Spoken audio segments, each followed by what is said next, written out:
Are you ready for the Low Blows Network?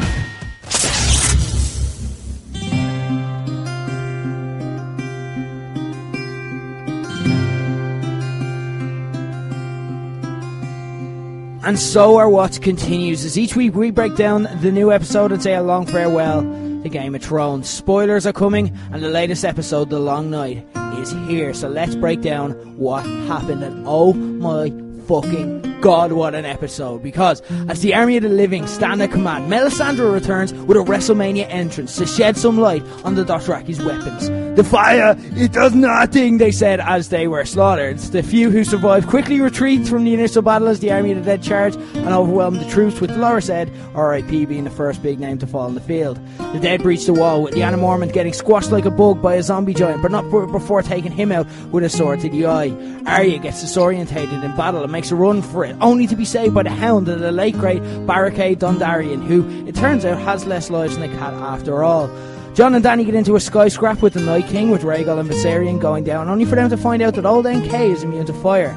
He does his old Undertaker and Kane move of lifting his arms, then everyone else sits up dramatically, only for us to learn that, surprise, surprise, the crypts aren't safe. Nameless dead Starks lay waste to nameless dead extras, but fortunately Tyrion, Sansa and co are wearing that super special plot armour, so they make it through.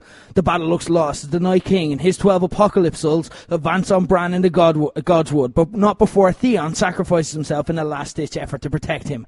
Jon rushes to try save the day, but gets pinned down by Viserion, and not in the way he usually likes dragons to pin him down. The Night King looks at Bran. Bran looks at the Night King. The Night King looks at Bran. Bran looks at the Night King. Dron screams at the dragon for some reason. Then Arya-KO, from out of nowhere, Arya saves the day after a pep talk from Melisandre earlier, stabs the Night King in the gut with her Valyrian steel dagger and causes the White Walkers and the Army of the Dead to fall. There's carnage everywhere, but the battle is won. Melisandre celebrates the win by dying, and that's the Battle of Winterfell. You're very welcome to Low Blows. Rick Nash here with Katey, Harry and Corporate Keane as always. But joining us for this big episode, we couldn't just do one guest for this. We had to get the big guns in. So joining us is the one and only face of Irish wrestling, Justy. Justy, how are you feeling? Have you calmed down after this? How's the emotions? I'm still like fucking head spinning from that script you have written out there, like fucking like machine gunning jokes out there. I'm like, give me a chance to sell one joke before you go into the next one. Like, indie wrestling of fucking jokes right there. Like, just sell it there for fuck's sake. Like, you said Barricade Dondarrion and I was popping and I missed 3 jokes. We're doing an indie standoff right now. Nib up at the end. You finish that with a double drop kick. Join us also Gerry from Talk Nerdy to me, of course, the one and only Gerry. How's it going? It's good to finally be here, but I'm going to go with what Justy did there a second ago. Go to your script. Who the fuck is Dolores Ed? Yes, who the fuck is Dolores? His name is Dolores Ed. Dolores Ed. Who the fuck is Dolores? Dolores. It's not Dolores fucking Ed. Everyone says Dolores. I've never heard that. I've never heard people call him by his full name. Dolores. It's like he's like a fucking country western singer. Pack. Oh, Pack. Pack. There you go. Pack. That's it. That's it. But other than that, good to be here. Yeah. Finally, it's not your first episode of Game of Low Blows. It was last week because you were taping Talk Nerdy to me after we were recording. I did a bit of the Night King last week. I just stood there silently when nobody fucking watching what I was doing. You were literally the Night's Watch, hiding behind the wall in buskers, listening to us record. You absolute creep. So, and I can confirm I wasn't touching myself. Or was I? That just makes us feel like you were, oh, Gerry, you when you have to clarify. Katey, it's been the most a week for you.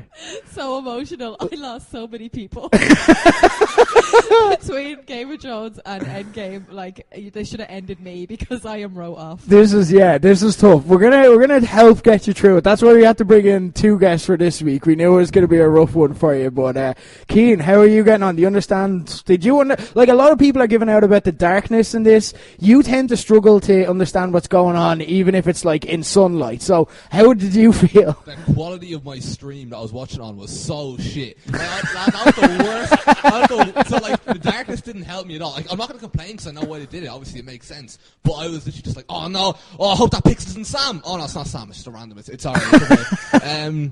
But overall I enjoyed it though. It was good, yeah. Did you understand what was going on, because every week, for those who were just listening to their first edition of Low Blows, so, we realised early on that, like, not everyone, like, reads all the theories on YouTube, and there are some, like, casual fans. Like, your dad might watch Game of Thrones, and he's, like, not like, Bran is the Night King. So there's more casual people out there who want to kind of get into it a bit more.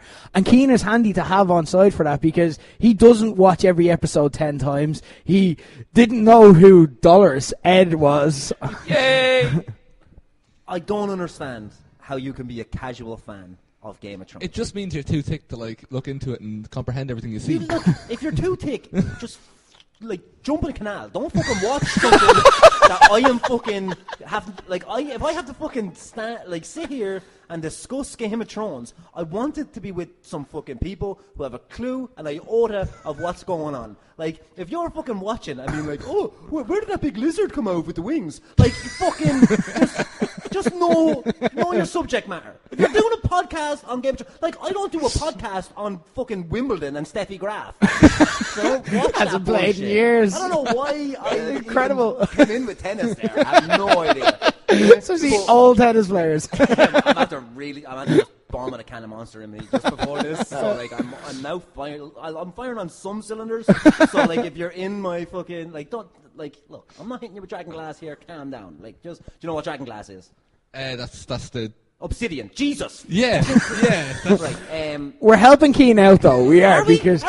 Nobody helps himself. Like, if you want to look at something with fucking dragons on it that, like, doesn't take a lot of fucking thought, go buy some pajamas with dragons on it. That's what I think. You know what I mean? Keane, you're getting a little. But anyway, look, I want to help you, even if Justy doesn't. So, what are your questions from this week's episode? Or just the Kane team? Right, I have two questions. Okay. Right? One question actually it required. Like, I could get the answer of it if I was asked, but I'm not really. Like, but I feel like you'd know. You know, in the last episode, not the last one, episode 2, where all the people in the room were waiting for their imminent death, and then they were like, "Actually, I think we might survive this," and they laughed or whatever. Did they all survive? Yeah. That's mad. Then, right, so that's not even requiring knowledge. That's just watching the episode. Yeah, well, I wasn't really arsed. My second question, though, right? My second, and this is one that I genuinely do, like, I need the answer for, right? You know the Night King, yeah? Yeah. Not personally, but yeah. Well, considering that his whole, gang depended on him, like, staying alive, why didn't he just get someone else to kill Bran? For a start, if there's 100,000 people, it qualifies as more than a gang. They're not sitting on a car bonnet outside a shop smoking cigarettes and breaking the rules. A faction. A faction, then. A stable. Okay, maybe a stable. I call it more of a population. An army. Yeah. An army, a population, whatever. Yeah, anyway, sorry, go on. No, I already asked, why didn't you just get someone else to kill him? Yeah, that's a fair question, yeah. He probably wanted the satisfaction of doing it himself because he's chased him for so long. This isn't about satisfaction, you dumb bitch. This is about, right, hold on. Like, you're looking at the Night King. First time he made a facial expression is after he fucking looked up at Dany because fire, didn't kill him. So, that's the only time he's ever shown that he has emotion. Okay? And you're talking about he needs satisfaction. What makes you think that? You look behind his big blue eyes? Behind blue eyes? No, you didn't. You can't look behind a fucking CGI face and be like, oh, I'm going to know what he's thinking. So don't start coming in here with assumptions. To assume you make an ass out of you and me.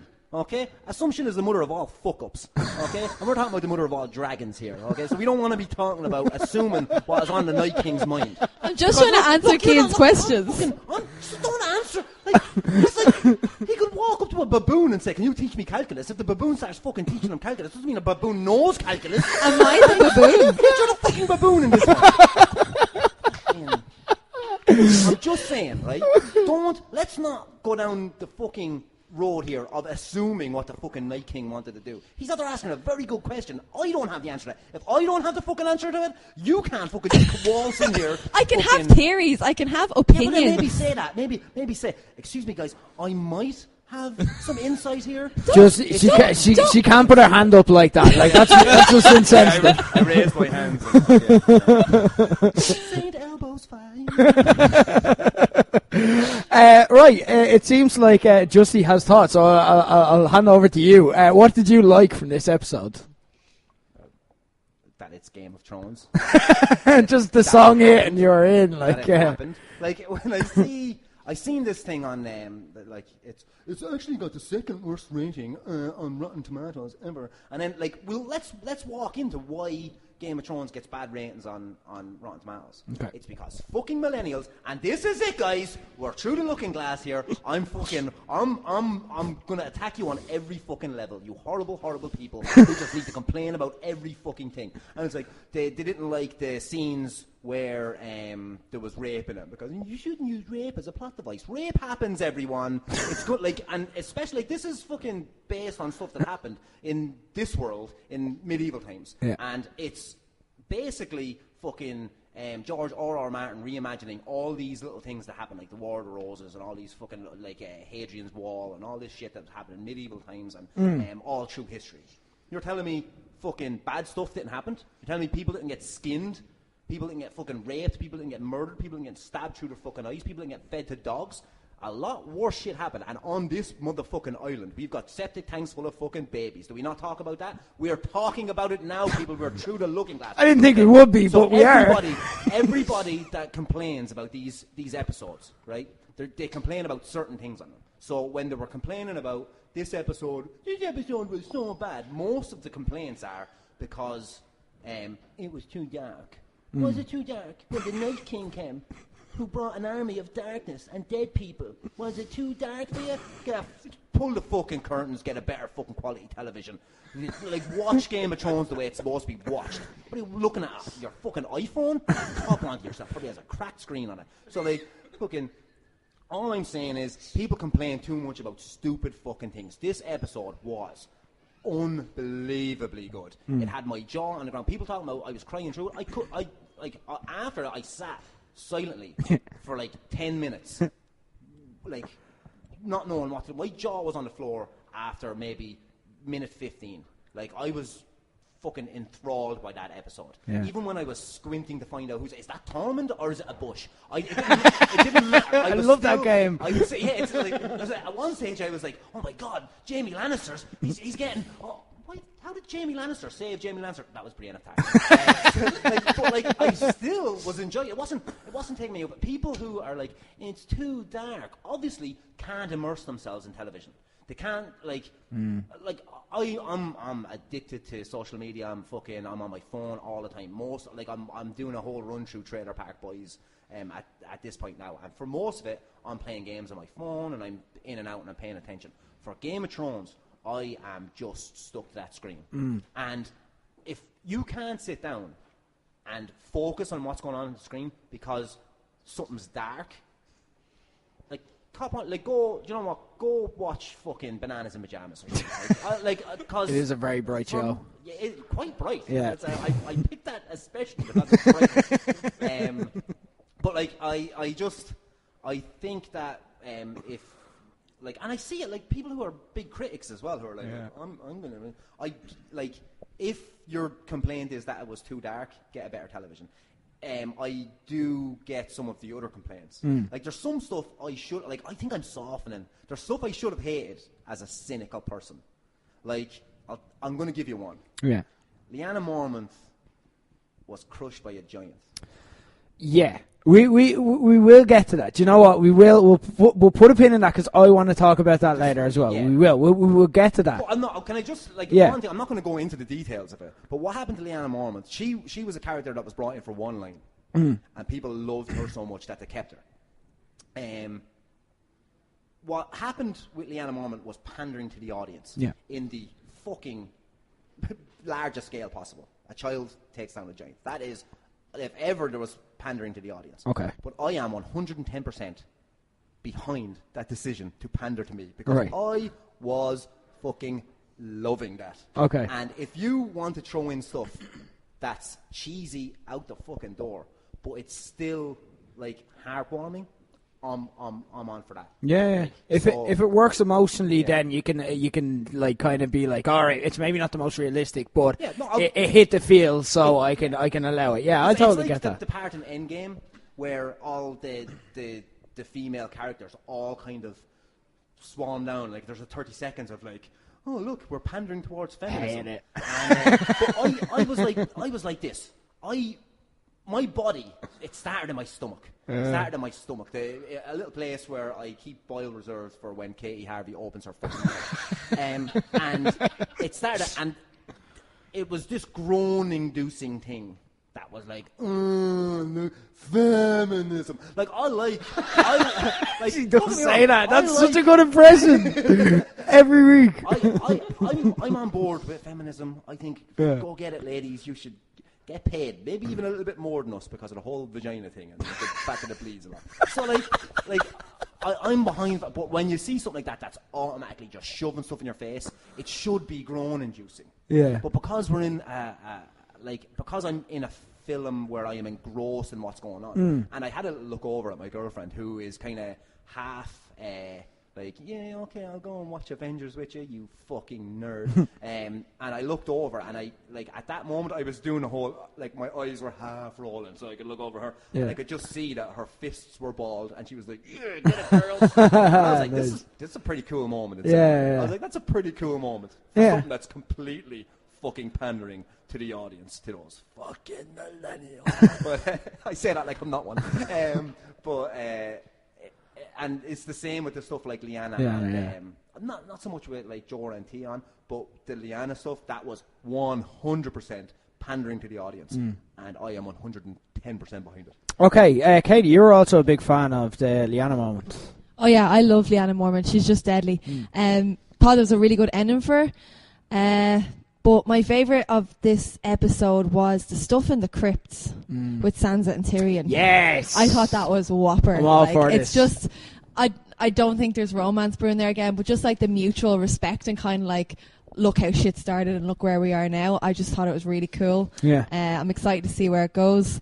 Where the fuck was that little girl in the crypt though who said she'd defend them all? She survived. She was Did behind she? them. Yeah, you could see her. Do you remember when they crawled into that little ledge with Varys and all? She was right beside Varys. Okay. Yeah, so I only caught it on the second watch, and I'm like, oh, right beside her and did fuck all.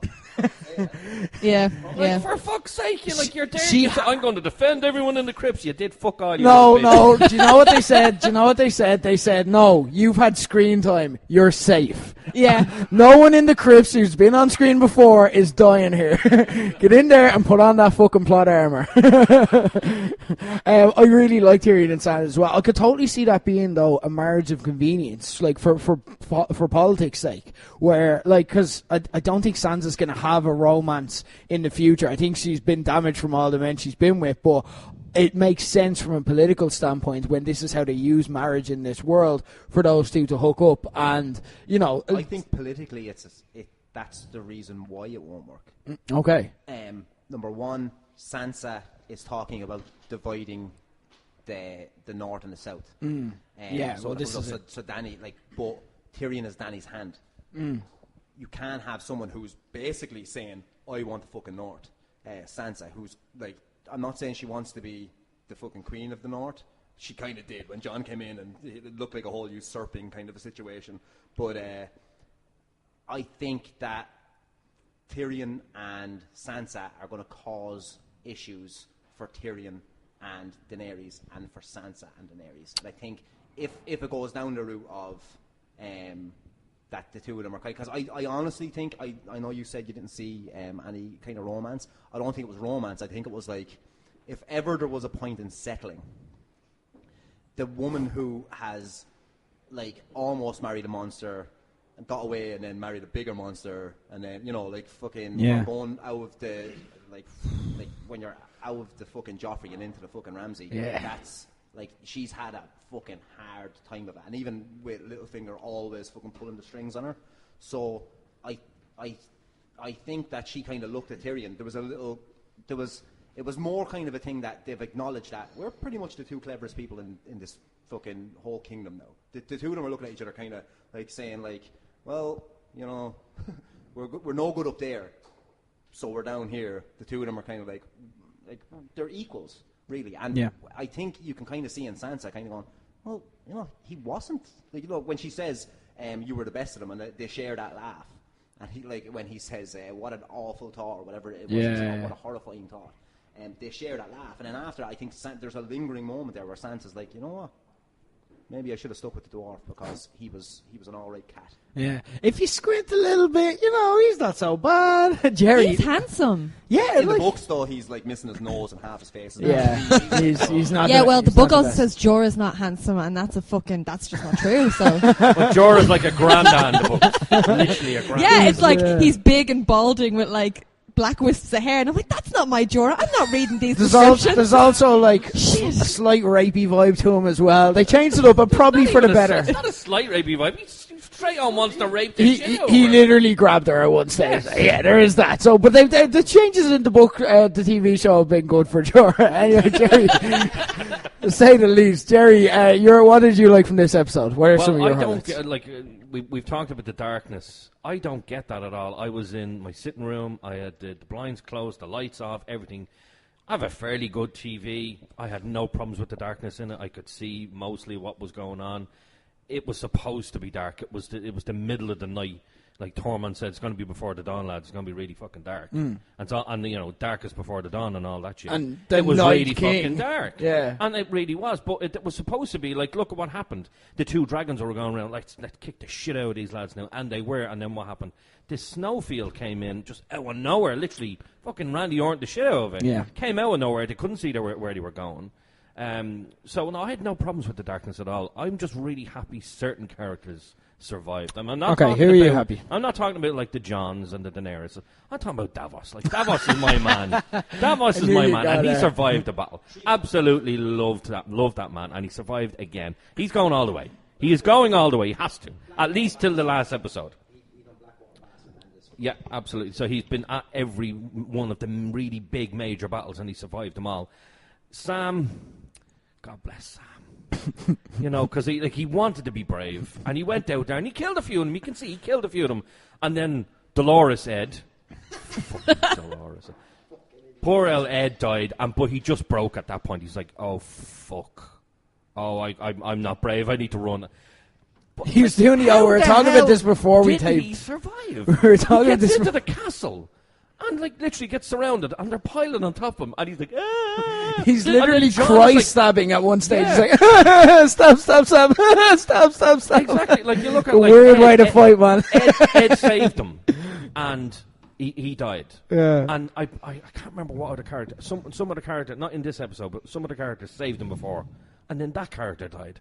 So then Jon looking at him, should I save him? Fuck no, I'm getting out of there quick. That was really sad, that moment as well. Yeah. That was really powerful because Jon did stop. He's just running through everything, watching people die. He's like, oh, there's Jaime and Bran, they're probably dead. And then Sam, but you see him stop for a second. And he's like, I should Well, go it's his back. best friend. And then he's like, well, look, if I kill the Night King, this solves everything. So, yeah. But that it was really like, sad. you have to go for the bigger picture. What's Yeah. more important, save one person or save everybody? That was heroic, And that's what he yeah. did. There was one thing I wanted to pick up on as well, is the whole Jon screaming at the dragon. I thought that was a great bit, but when you look back on it, he's not screaming at the dragon. He's actually saying specific words. Have you seen? You've seen I've this? Then? seen this. Yeah. I've Go seen- on. He explain. is saying a specific word. He gets up and he goes, "Go, go, go!" And I'm like, no, he doesn't. He's screaming at the dragon. Like what you said. Yeah. You actually said it the other day. Like, he's fucking screaming at a dragon. Fair play to you. He's not going to die, but you're screaming at him anyway. So let's go out on a high. But he's actually screaming the words, "Go, go, go." Why the fuck's he screaming go? And then you realise, literally, just like, what's the dragon protecting? Protecting, yeah. He's protecting the God's Wood to protect the Night King. And then all of a sudden, right after he says go, go, go, the Night King is standing there and he's looking, they're both looking at each other, him and Bran. You just see the little movement on the White Walker's ear with a little bit of hair. And then Sansa's there with a knife. So yeah. clearly, not Sansa. Yeah. Arya is there. That would be Imagine that, so Sansa, random. yeah. Arya is there with a knife. So I was like, has Jon actually said, Arya, go, I'll distract the dragon? Of course, we don't see that. Yeah, but like we see him look though as well. Though right before he gets up, like he looks to his left, sees something, then gets up and yells, "Go, go, go!" Yeah, like I hope they do actually explain that happened and confirm it, because like a lot of people aren't going to see that theory online. They're gonna be like, John just literally shouted at a dragon. Like, exactly. Yeah, I know you're a Targaryen and all, and you're new to this, and you don't know how it works. Game of Thrones. A lot of people. Sorry, go. Game of Thrones should bring in VAR, in my opinion. VAR would have been way better. VAR with lights. Absolutely VAR with lights. But there was one other thing, and I saw people complain about it online, and it was like, did it piss me off? It did kind of a little bit. Jesus, Brienne. Shut the fuck up, will you? Like, I was like, but it was over the top. I was like, bringing back near you. Bringing back Steffi Graf, like she's like for someone who they build up as like equal to them, like not even equal, like better than the men. I thought they really made her kind of, well, not they made her, she made her. Like as she's going through a battle, she's like, it's like she's screaming. She's like, and I thought like I'm like, Samwell Tarly hasn't got a weapon in his hand. He's been fucking like face first raped, like missionary position, raped by about 12 different White Walkers, and he's not making the same noises as Brienne is. He's hacking them to bits. It's like she's fucking on centre court in Wimbledon. Overselling. Look, we're back at Wimbledon. There you go. She's overselling. That's what they're completely overselling. Yeah. Just calm down. Like. This is it. No, selling 2 out of 5 stars, I have to say. Corporate Keane, what did you like about this episode? What are some of your favourite bits? One thing I like, I don't know how I feel about this. I kind of did like it because it's funny. It's mad, right? Like, Grey Worm. I was counting down. I was like 10 minutes in. I'm like, man, fair play to Grey Worm. He survived 10 minutes. That's fair play. Half an hour went by. I'm like, man, he survived half an hour. Fair play to Grey Worm, man. Half an hour, and he survived. An hour later, I'm like, Jesus, fair play to Grey Worm, man. He's the Iron Man at the competition. It's like a Royal Rumble. I was like, Grey Worm, the Iron Man. I can't believe he survived this long. And then he survived the whole episode. I was like, man, how mad is that? Grey Worm survived the whole episode. I don't think... People talk about, some of the deaths and some of the bold predictions about Arya, whatever. I think anyone who predicted Grey Worm to survive, that's the boldest prediction. I can't believe that came true. Yeah, and you know what? That's a very good point. I love that about this episode, like, because they telegraphed Grey Worm's death so much. It's like, oh yeah, when we go, it's my last day on the job, and then we're gonna go off to the beaches, and it's gonna be alright. And it's like he's dying. They made, like, usually Game of Thrones is known for unpredictable deaths. They made someone surviving unpredictable. That is impressive. Where it's like, holy shit! Like, but it was also the part where the Unsullied were like, yes, protecting the retreat or whatever. And I was like, right, so this is obviously where he dies then. And it just didn't happen. I'm like, man, fair play. I love Grey Worm. I think he's cool. It was confusing. He sacrificed a lot of Unsullied. Yeah. To close that kind of that bridge and then the fire. Though. He sacrificed a lot of them. And like, oh Jesus! But then they're like, let's blow it up. And it's like, this is not working. And then Melisandre, and you can see the panic on her face. Yeah. Like, fuck's sake, R'hllor, come on, give me a bit of fire here. And then boom, finally. I think that was the literal translation of what she was saying. I love that bit with the Unsullied. They were absolute bosses, because it's just like protect their retreat, and then they just were like, right, we're going to die, but they didn't even blink. I love that about the Unsullied, and it's a shame now that the Dothraki and the Unsullied are gone. Whatever about the Dothraki, I'm not as cut up as a lot of people are.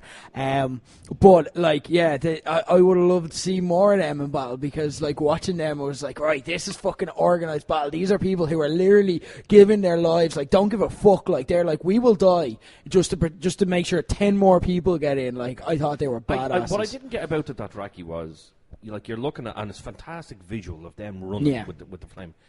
But you're looking at them going, isn't there not supposed to be 20 or 30,000 of you? It just seemed like maybe 3,000 or 4,000 there. Where's the rest of you?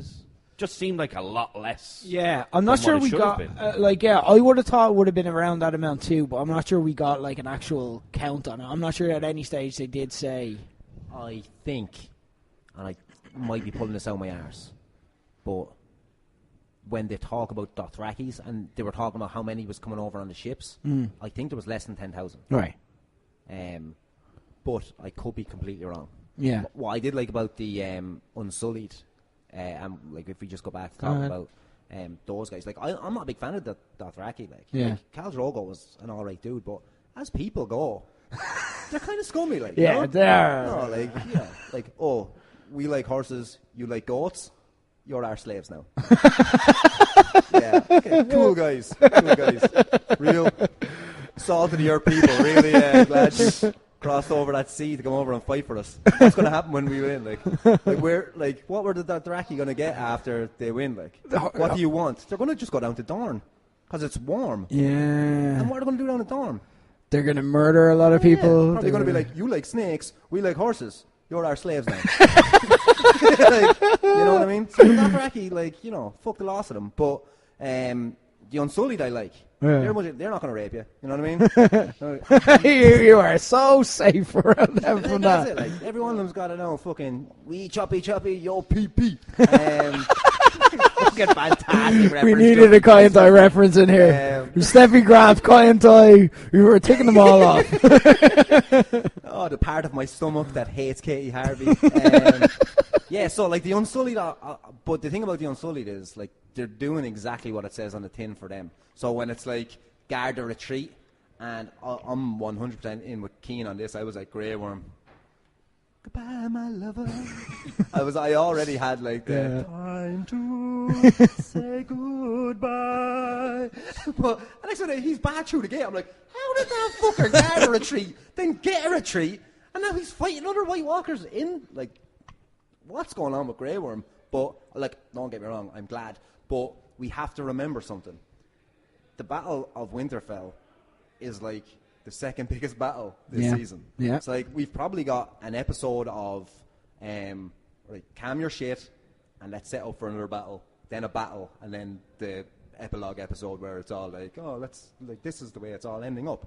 So we need a lot of main characters left for that big battle against the Golden Company and your Euron Greyjoy's fucking navy. So I have something here though that could be interesting when it comes to that battle. But I'll let you want to go talk. We'll get to that after we. I think I know where you're going, and I completely agree though. I did love the opening. I thought the episode opened perfectly. Very few words. It opened with Sam's hands shaking and stuff. Really, at the second the episode starts, you're full in. Is Ed the first person that speaks?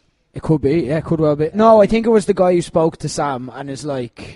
Sam? Yeah, I don't think that was Ed. No, I think that's just... Sam says about time you got here, so The first thing you hear is actually Lyanna Mormont shouting to the troops. Oh, yeah, good show. I liked the visual of the Dothraki... Sorry, we're not that level of fucking... we just looked at each other what the fuck are we wanted to... Watched it 4 fucking times. Okay. I liked the visual of the Dothraki running into the battle, running into the dark and then the lights extinguishing. Really did set us up for they're fucked. But the battle plan was questionable while we're talking about the battle plan was shite. That's what I put in our doc. I was this battle plan is shite. They're trying to draw out the Night King, so we'll send in these great combat hand-to-hand fighters, and we'll send them straight into the darkness for them all to get extinguished. If you want to, someone says the darkness, I just in my head I keep going, I believe in it. And it's happened so many times. But Sorry, why did they not just stay there? Right? Either the Night King will eventually come to them, or it'll get daylight and they can see where they're going. I just don't understand why they sacrifice so many people off the bat. That's a really good point. Yeah. Sending out the Dothraki, it was a bollocks of a decision to make on 2 counts. Sorry, the Dothraki and Ghost. That was their defense line. Because he was in the trailer. I know. Thank God. He's getting jobbed out with scenes this season. I hope there's something coming up. There has to be something. I really hope that, and I keep saying it fucking Nymeria and her fucking battle or her fucking her fleet of fucking wolves is just gonna come in on during this next war. I don't know why I kept thinking it was in the north that was gonna happen, but the war's probably gonna happen around the neck or somewhere along maybe because they're gonna want to have it somewhere that. Oh no, it's going to happen in King's Landing. Are they going to march in King's Landing? I'd say it's definitely going to happen. Anyway. Just for TV more than battle specific purposes, the showdown will need to be in King's Landing. Well, I was kind of thinking that maybe there'd be a battle around maybe the neck. Yeah. Maybe that's way too high. They could do raids. And I'm thinking about the retreat to Winterfell where she's waiting with the Scorpion and the Wildfire, but I could be. We'll find out. We'll know more after next week. Next week we'll have a fairly good idea where it's going to go. But the Ghost thing, he's getting jobbed. He better have some I've seen too many direwolf deaths in this. I'm not happy about it. I'd like to see at least one survive. Like Nymeria, okay, they could acknowledge her again. I don't think she's going to be in it. I think it's just one bit too extra. I would like that scene then last season was just a kind of a wink.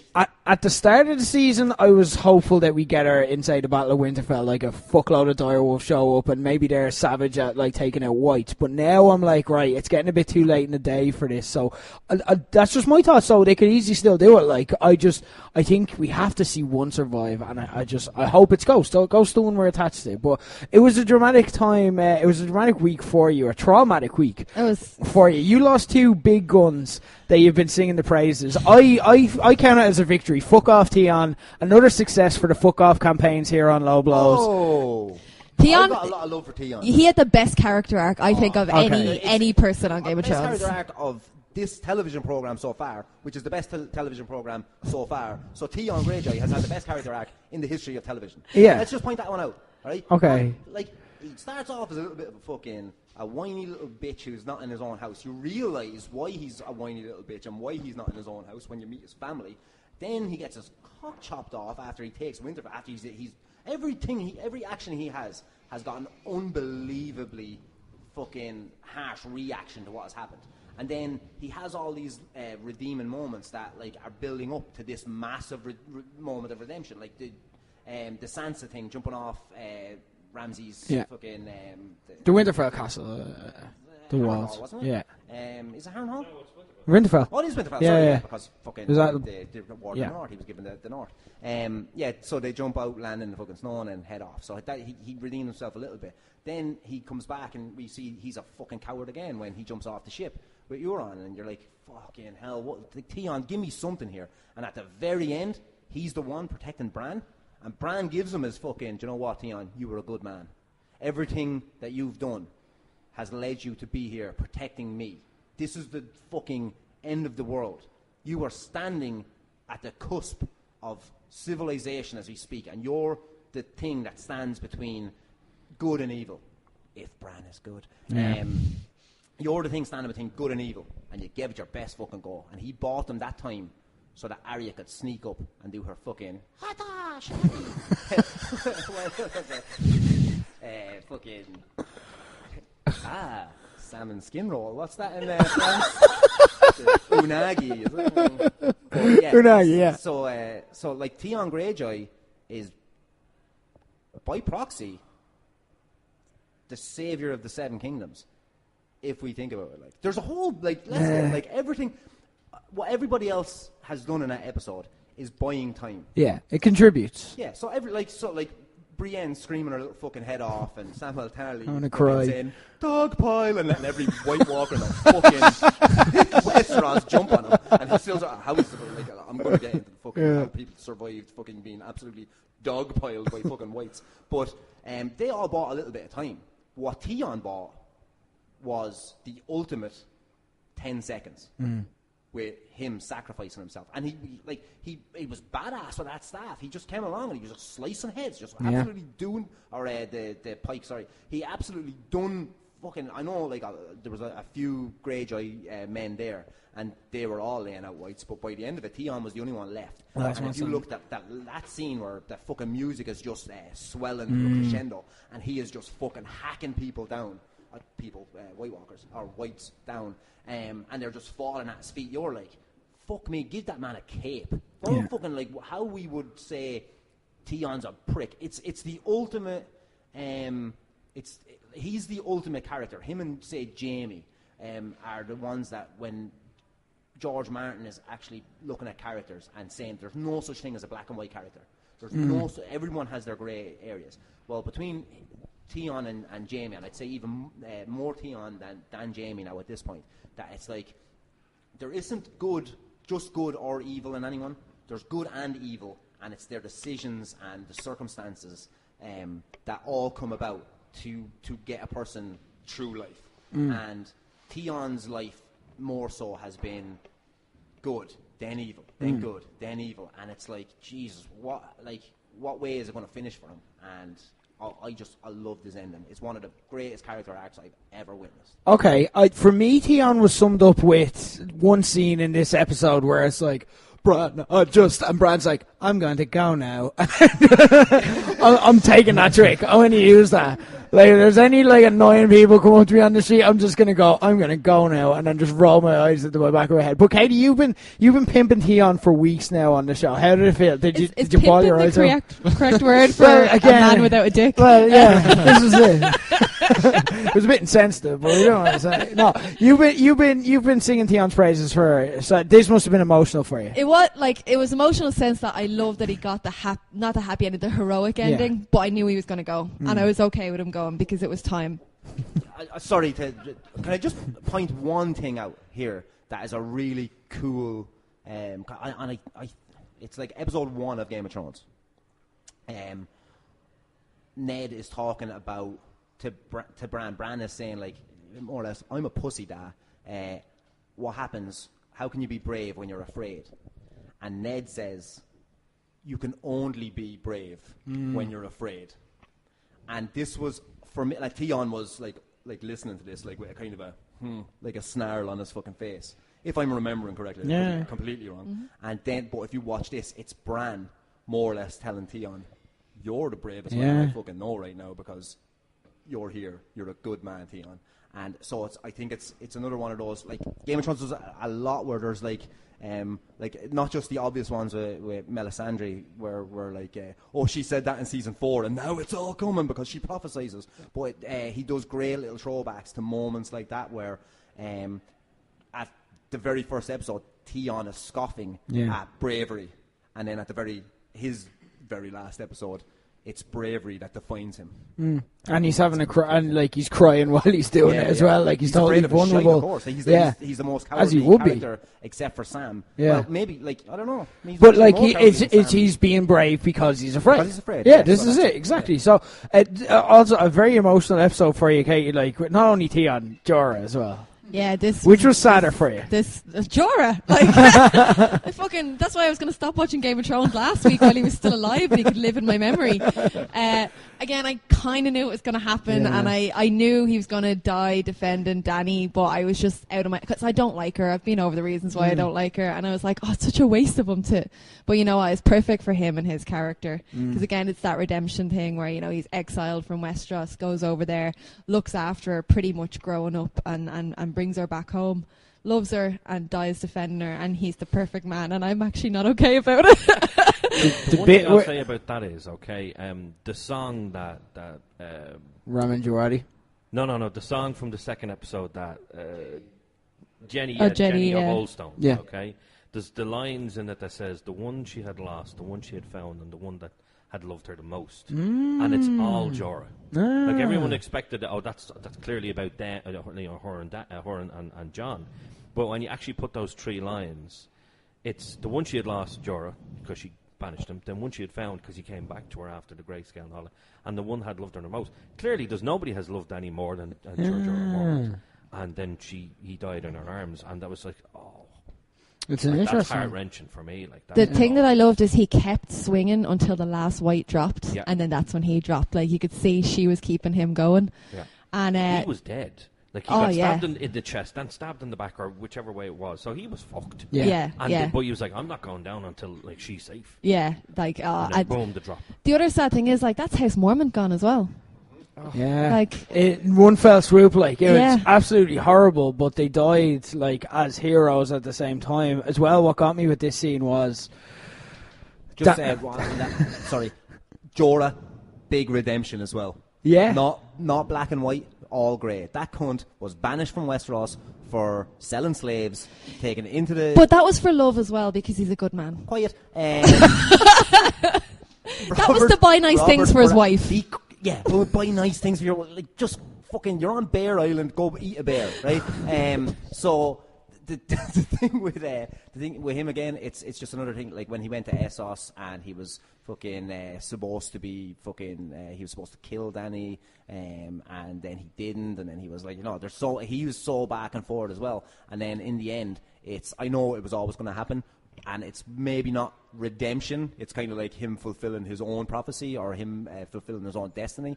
But he's a character that is very grey area Yeah. as well, and I think he redeemed himself big time there. Yeah, in a big way.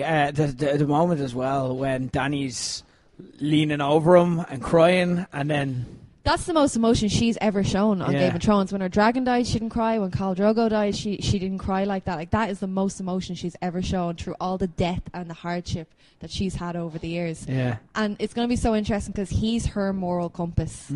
So he's the one that always steers her back, I think. So I think it's going to be really interesting to see what she does without him there. Yeah. To kind of be like, I know she still is Tyrion, but she listened to Jorah more. like even Jorah was the one who talked her back into like Tyrion back into her favour. Like, Yeah. so it was only because of Jorah intervening. That's a very interesting point, especially as we see kind of the Dany Jon thing unfold as well. Little sad moment, but it was beautiful. Drogon then wrapping himself around Dany and Jorah. It was like.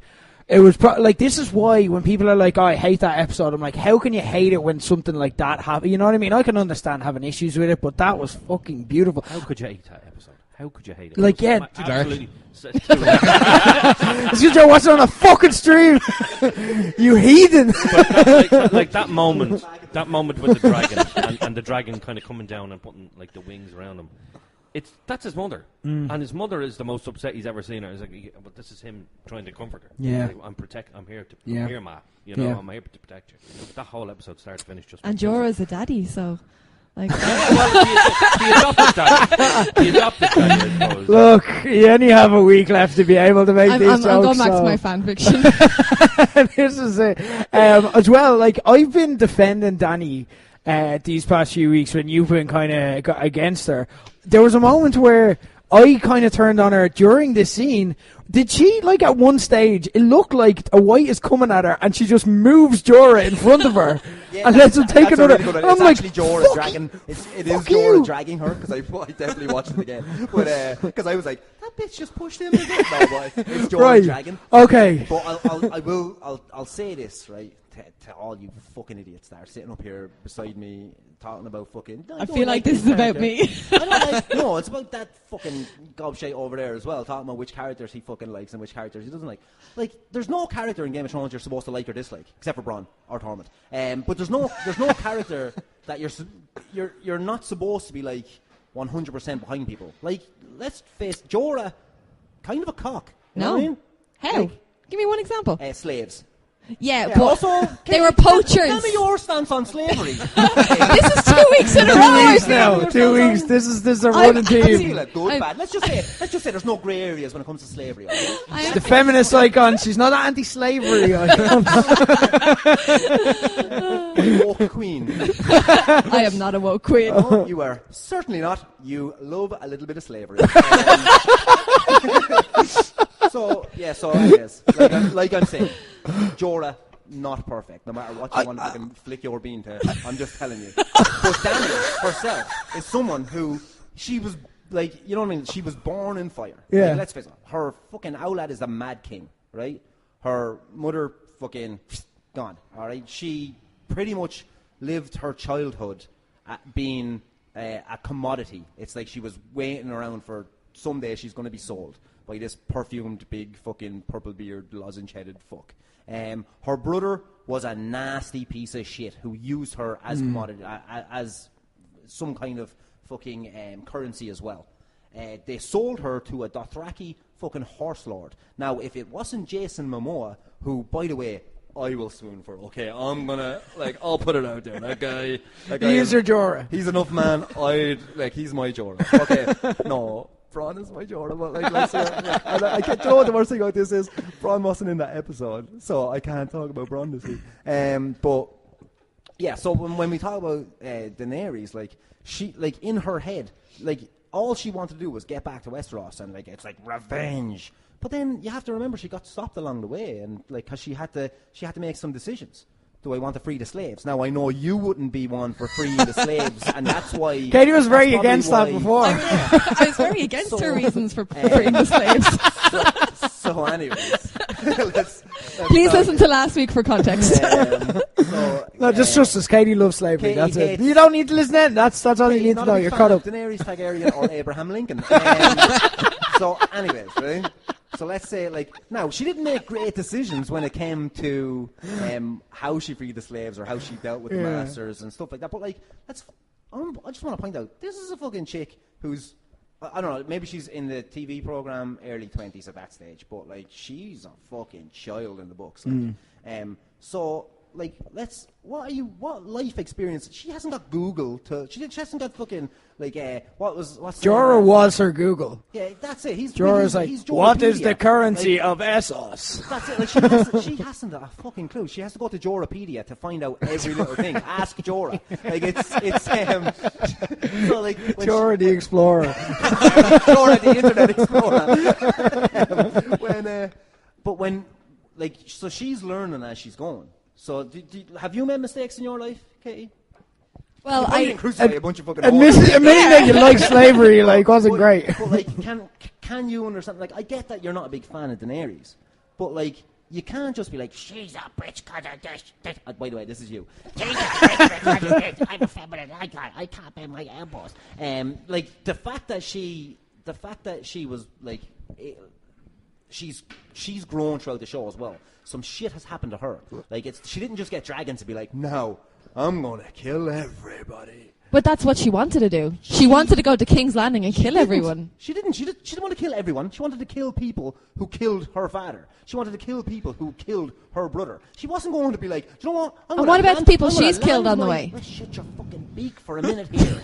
Like, she wasn't going to land in Flea Bottom and be like, right, let's just start roasting some peasants. Yum, yum, yum for my dragons. She wanted to make people pay for what they did to her. We've all wanted fucking revenge on people. I don't know about you, but I've been casting some revenge stones in my time, Katey, alright? But I don't, like, you're not walking out there going like, you know what, I'm angry at some Lannister, so I'm gonna kill some fucking peasants. No, she just wanted revenge, and she wanted to get back into the Iron Throne and break that motherfucking wheel, whatever that meant. A lot of the things, though, there, to be fair, to kind of swing this, to kind of have balance to it, a lot of the things there were told to her by other people. My point is about balance. She's neither good nor evil. She's both. But that's fine. It still doesn't mean I have to like her. Yeah. Like, I think to counter your point to a degree, people are like, you can like who you like, but there is no character who is definitively good or bad. Like, that's more where shades of grey. But we all have our personal preferences. John is sickeningly good. Yeah. So, but you can dislike him. You can dislike how good he is. I dislike him because he's the Captain America of that. Not that I dislike him, but he's like, his character, like, there's revelations about him, but there's no real character arc where it's like, I hope John learns and becomes better at, like, no, he started off at we all felt sorry for him at the start, then we got behind him, and we've been behind him ever since, and we've been rooting for him. He's the Cena of this fucking thing. Yeah, he's the Captain America. He's never been, there's never been he's basically what Ned Stark would have been if his head didn't bounce 4 or 5 times down the fucking stairs. So, like, he is our moral compass for the show as we watch. We're like, oh, a lot of shit's happening here. Who should we follow? And you should be getting behind John because basically he's doing right by the realm. Like, he's Varys but doing stuff. He always comes out on the side of right, no matter what. Like, even when it's like, well, I let Sam die, he decides yes, because the more heroic thing is to go off and sacrifice that selfish need.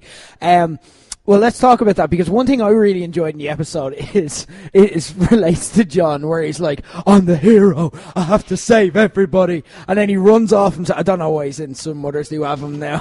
I don't know why. Well, he's running off and he's killing everyone on the way, and then he gets pinned down by Viserion and, like, does his little scream and whatnot. But, like, I read a comment on Reddit during the week, and it was hilarious, where it's like, do you think John thinks that he, like, killed the Night King? Do you think that he's like, guys, I don't mean to brag, but I did a pretty loud scream. I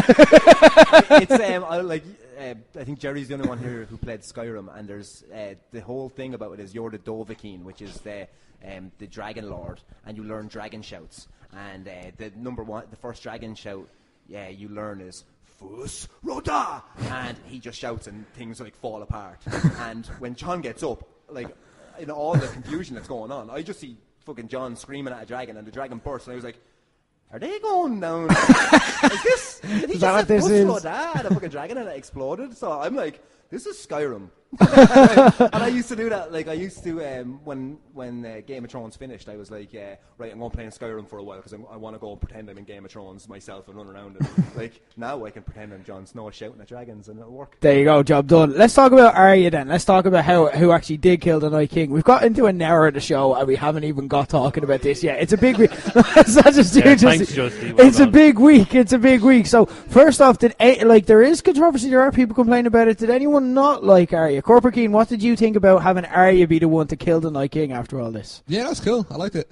Right. Yeah. Full stop. Well, I will say that I don't understand how the Night King didn't see it coming. That's like because he seemed to sort of see everything, and then that just kind of happened. Right. Fucking hell. It's like it's like trying to teach fucking physics to a fucking donkey. Arya is the most gifted assassin in Westeros. She fucking travelled to fucking Bravos, went to the House of the Undying, learned how to be a faceless man, who are the greatest assassins in the fucking whole world, or whatever that fucking thing is that Game of Thrones is. I don't know. I still think Westeros is flat. That's my biggest Game of Thrones theory. So the reason why he did, like, this is okay. Again, I could be completely wrong. I'm not. But the fact that he didn't see her coming is because she's the only person in this whole fucking thing that he wouldn't see coming, because she learned how to make people never hear, see, sense, or smell her coming. I like that. And they established this in the kind of Jurassic Park scene where, like, literally she was able to move around quieter than, like, when she was around the White, she was able to move around quieter than the sound of blood dropping on the ground. Like, that's what they were establishing there. And also they've set this up, like, John a couple of episodes ago was just like, oh, how did you sneak up on me? You know what I mean? It's established that Arya can kind of sneak around. Your thoughts, Gerry, haven't gone to you for what? Arya? I thought, like, Arya was like, you go back, not to the Night King part, but go back to this, more close to the start of the episode. How badass was she? Kicking the absolute crap out of all them Whites. Fell off a fucking roof, got up and still fought them. Okay? Absolutely kicked the shit out of as many Whites as anybody else there. And, like, her with that spear was unreal. Absolutely unreal. Then you go to that scene, like she's running, and then she eventually goes into the library or whatever it was.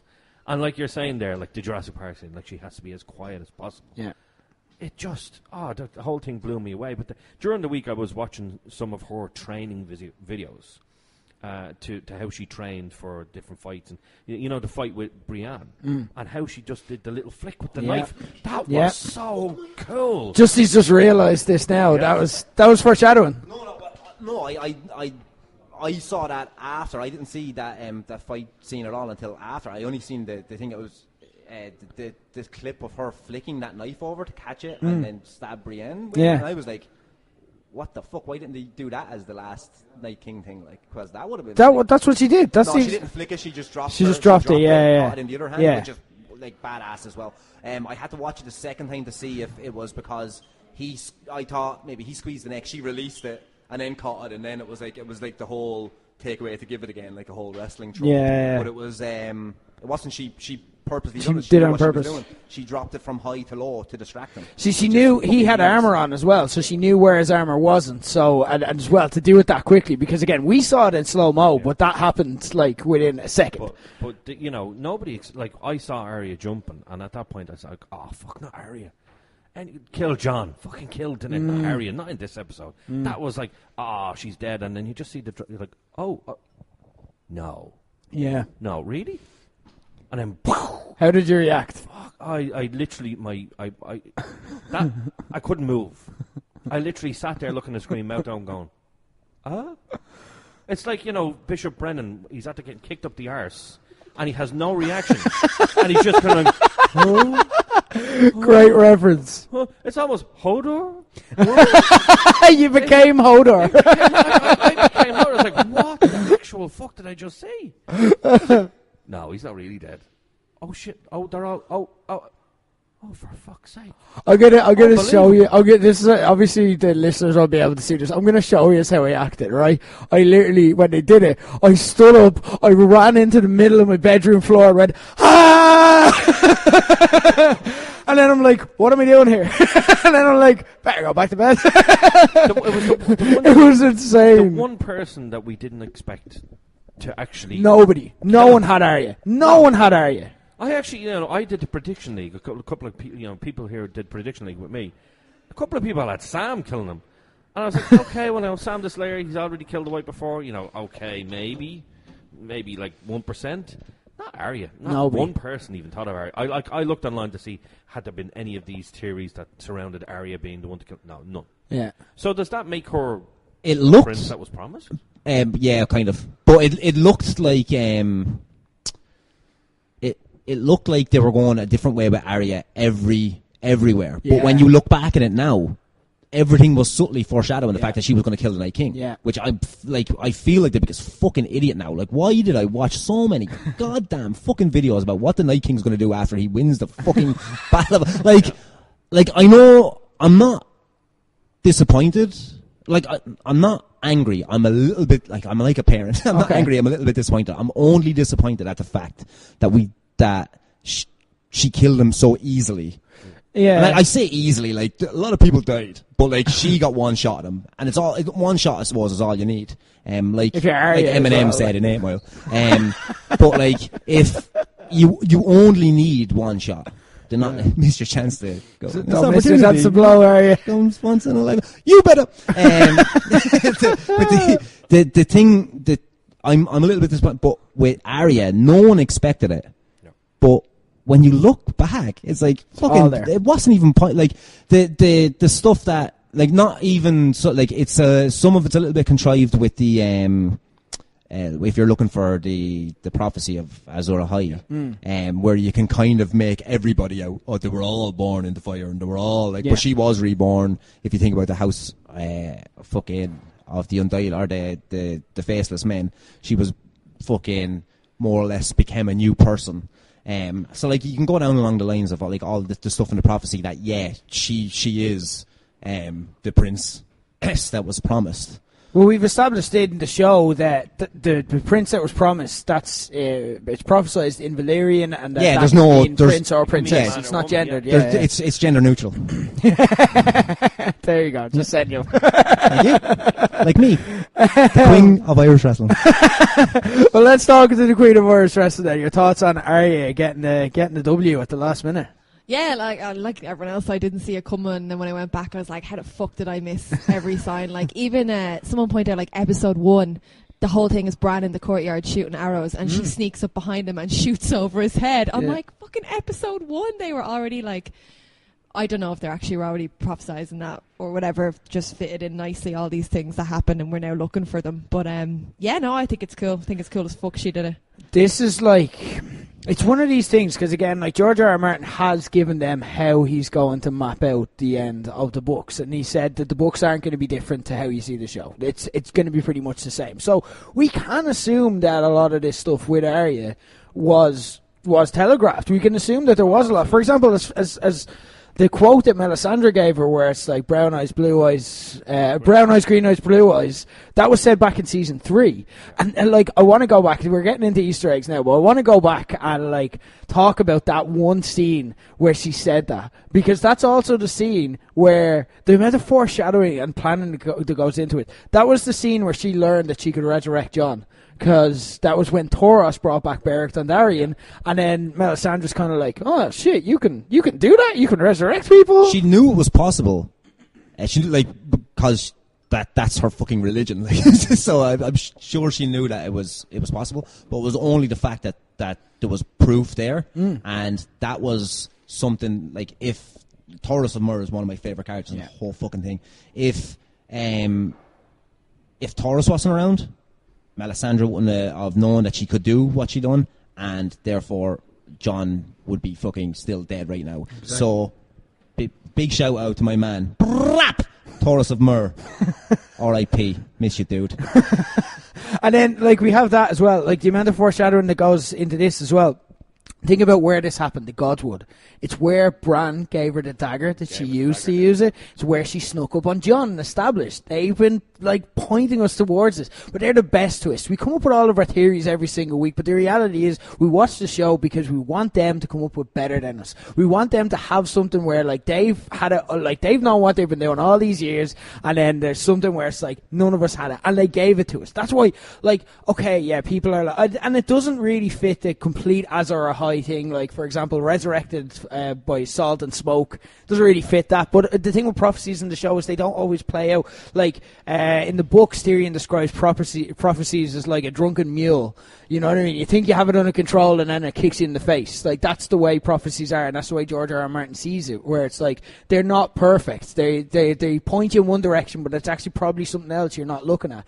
So I don't mind it. I don't, like, and I think we're going to get a lot of answers on what the Prince that was promised is and what all that means. And on the Night King as well in the prequels, I think the reason they got rid of this, like, 3 episodes to go is because they're like, we have a whole show coming up where that's specifically about the Night King. If we answer everything here and we answer everything about the Prince that was promised, because that's where it comes from, the original Long Night. The way I see with the Night King, either they've jobbed them out, because that's effectively what they've done. They've jobbed them out fairly quickly.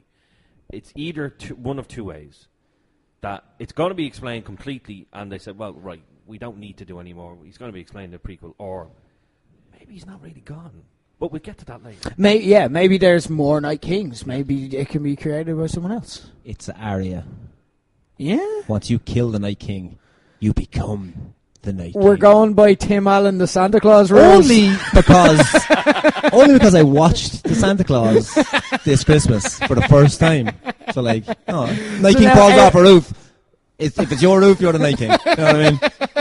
So now everything you watch is tainted by the Santa Claus. Right? I see, interesting. Let's talk about things that we didn't like or had questions about in this episode. Corporate Keen, was there anything that you were kind of a lot you were confused by, but anything that you didn't like? I was proper upset, and like no one else seemed even remotely sad by this. I was proper upset when Pac died. I was like, he was genuinely like one of my favorites. Like, I'm not even like, he actually is one of my favorites. I don't know why. Like, I just think he's cool. Great wrestler as well. Like, yeah, you know what I mean? like he had that big debut coming up as well. Really devastating. He was encouraged. Anyway, like, the whole point of it is that, like, I know that the whole point of his character is that, like, you know, he's in a Night's Watch, he dies protecting other people and stuff. I get that. But I'm still upset. I still want them to make to the end, even though I'd be a super random person to make to the end. I don't know. It's on the Iron Throne as well. Gas, though. Why, man? I don't know. I'd like it, but yeah, he died. That's sad. Katey, anything you didn't like or had any questions about? Yeah, this kind of touched on what you were saying about theories and swerving. I hate that it was so widespread that the bodies were coming back alive in the crypts, because then when it happened, I was actually a little disappointed. I was like, oh, we were right. That's kind of shit. It just disappointed me. I think I would have been more excited about it if I didn't know it was coming, which it was one of them rare things that was so foreshadowed and then happened. Yeah. It was then a letdown. I really think they missed out on just having Sansa kill Rickon. Yeah. Being a really kind of because Rickon's the only one that you could really say is a proper corpse that could be reanimated. Because, like, if you think about it, Ed Stark is bones. Like, he's not a head, like. Yeah, but, like, unless you've got a McCann all set to put them back together, he's probably not going to fucking attack you. If there's only one Stark that really died recently, and it's Rickon, and he's not going to cause much bother for anyone because he's a small little piece of shit who can't run in a zigzag when fuck me sideways. What a stupid little anyways. But it would have been. I think it would have been a cool thing that if that crypt opened and they're all like worried. Oh, there's kind of dust falling out of all the crypts, and it's like, oh, that's really scary. Oh, that's really scary. But we're actually pretty safe because there's no real like zombies down here that can do much damage. And then a crypt opens and Rickon kind of stumbles out of it, and it's like, oh, Sansa has to do something about this, and then maybe Tyrion steps in and kills the little bastard who can't run in a zigzag. But I think we missed out on that. Why did Sansa get the dagger? Like, why did Arya give her the dagger? Was it just to say, stick her with the pointy end and pop us a little bit? You know what I mean? I think so. Yeah, and like, it's... But also, it served the purpose for Sansa. Jorah has said it to Tyrion that we're both useless fuckers down here. Like, there's no point in us being up there. And then when she was down, she more or less conceded the point that, oh shit, now that there's fucking zombies down here, am I going to use this dagger, or is half-face over here going to use the dagger, and you're going to give it to the guy who's fucking, like...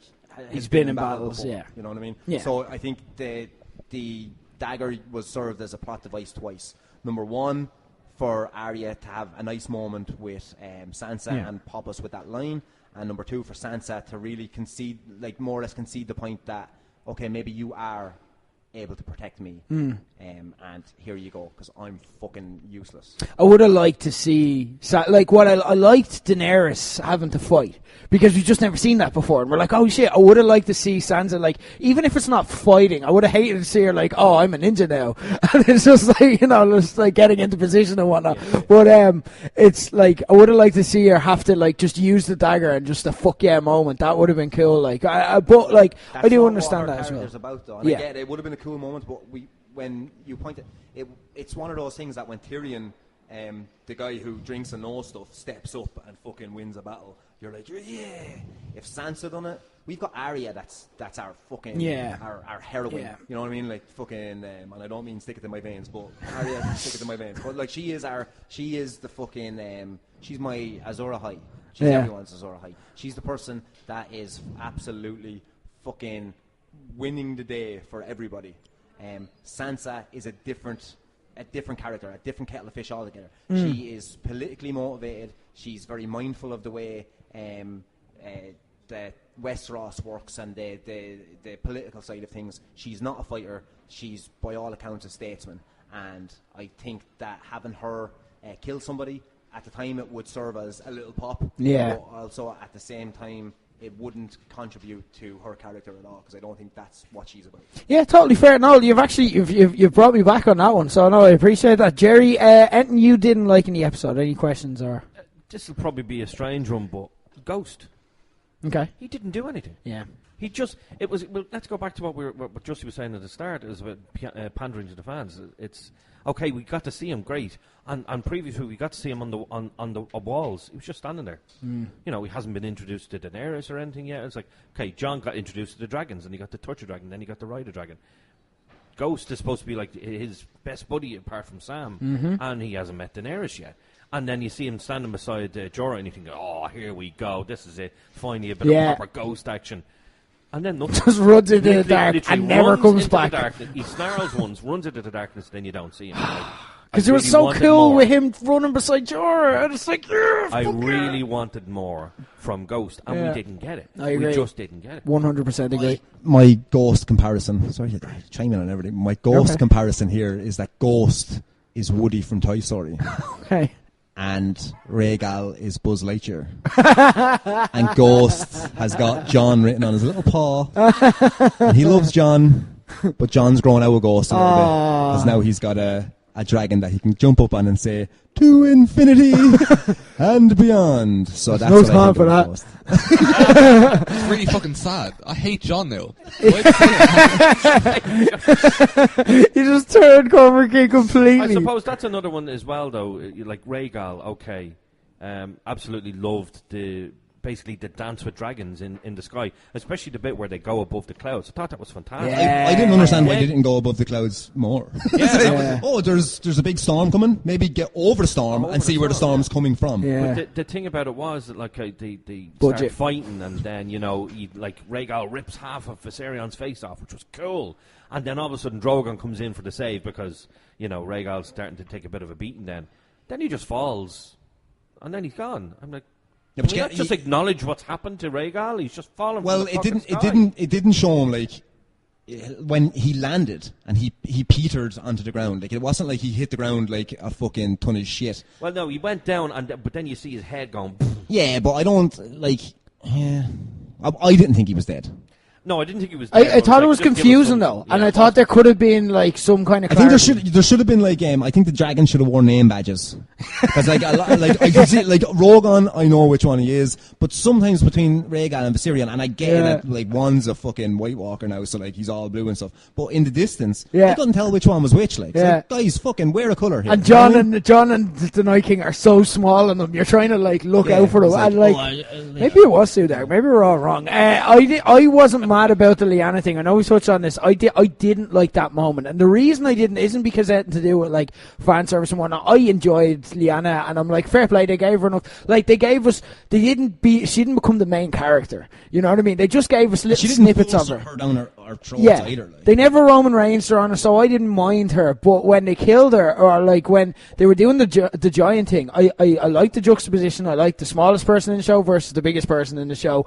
I was with it. Like, when he starts squeezing her, I'm like, they're gonna Oberyn Lyanna. This is fucking ballsy. This is Game of Thrones. Yes! Like, not that I wanted it to happen, but I'm like, it's like Oberyn. It's like, this is fucking ballsy. Like, yes, lads. And then when she comes in last minute and kills the giant, I'm like, I couldn't help it. It's just my reaction, because I'm like, and then she kills him, and I'm like, okay. It was just flat. Like, I just was like, I'm not like, I know it's like, do you know when like a wrestler does a move where he's like gets up and he's like expecting everyone to do this is awesome, and I just wasn't there. I was just like, okay, it happened. You're upset a child did not get squashed to death. It's not that I'm upset with that it didn't happen. It's that I'm upset. Slavery, Katey.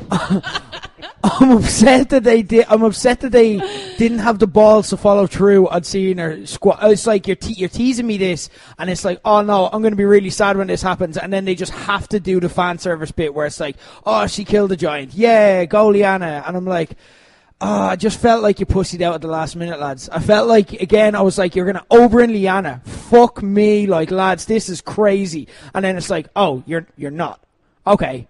Lyanna actually saved the day. I think the reason behind that is because you look back on all the other really, really shocking bits, like the Red Wedding, the Oberyn, stuff like that. The really, really shocking things. And even to go as far back as season 1, where all the kids were getting killed because Joffrey wanted all the bastards dead. That was shocking. Like, oh, Jesus, all these babies are getting Next killed. level. But that was all in a book. So they had to take it from the book. Whereas we're like, the book isn't out yet. George R.R. Martin is only kind of giving small bits of advice. So they're like, shit, lads, we can't be as dark as him. Like, come on, like, where are we going with this? So I think it was a thing where maybe they decided that maybe they kind of had that idea to do it. I'm like, oh, no, we can't be that dark anymore. Yeah. We're not George. But I like that. Sorry, I looked at the whole directors talking about the episode afterwards, like, and it's like, why? Yeah, and it was because they basically just said it's because people fell in love with this character, and we couldn't send her off without doing the big brave ending. And how. Like, no, yeah, I 100% agree with you, because like this is what I was talking about earlier on, when I was kind of like, it should have been for me groan inducing, where I'm like, oh, like, you're just having a child kill a giant now. But I think it's the way they did it that I loved. It's like exactly like what you're saying is the Oberyn thing. It's like there's a giant picking you up. He's grinding your bones to make his bread. Yeah. He's fee-fi-fo-fumming you right now, and. It's there's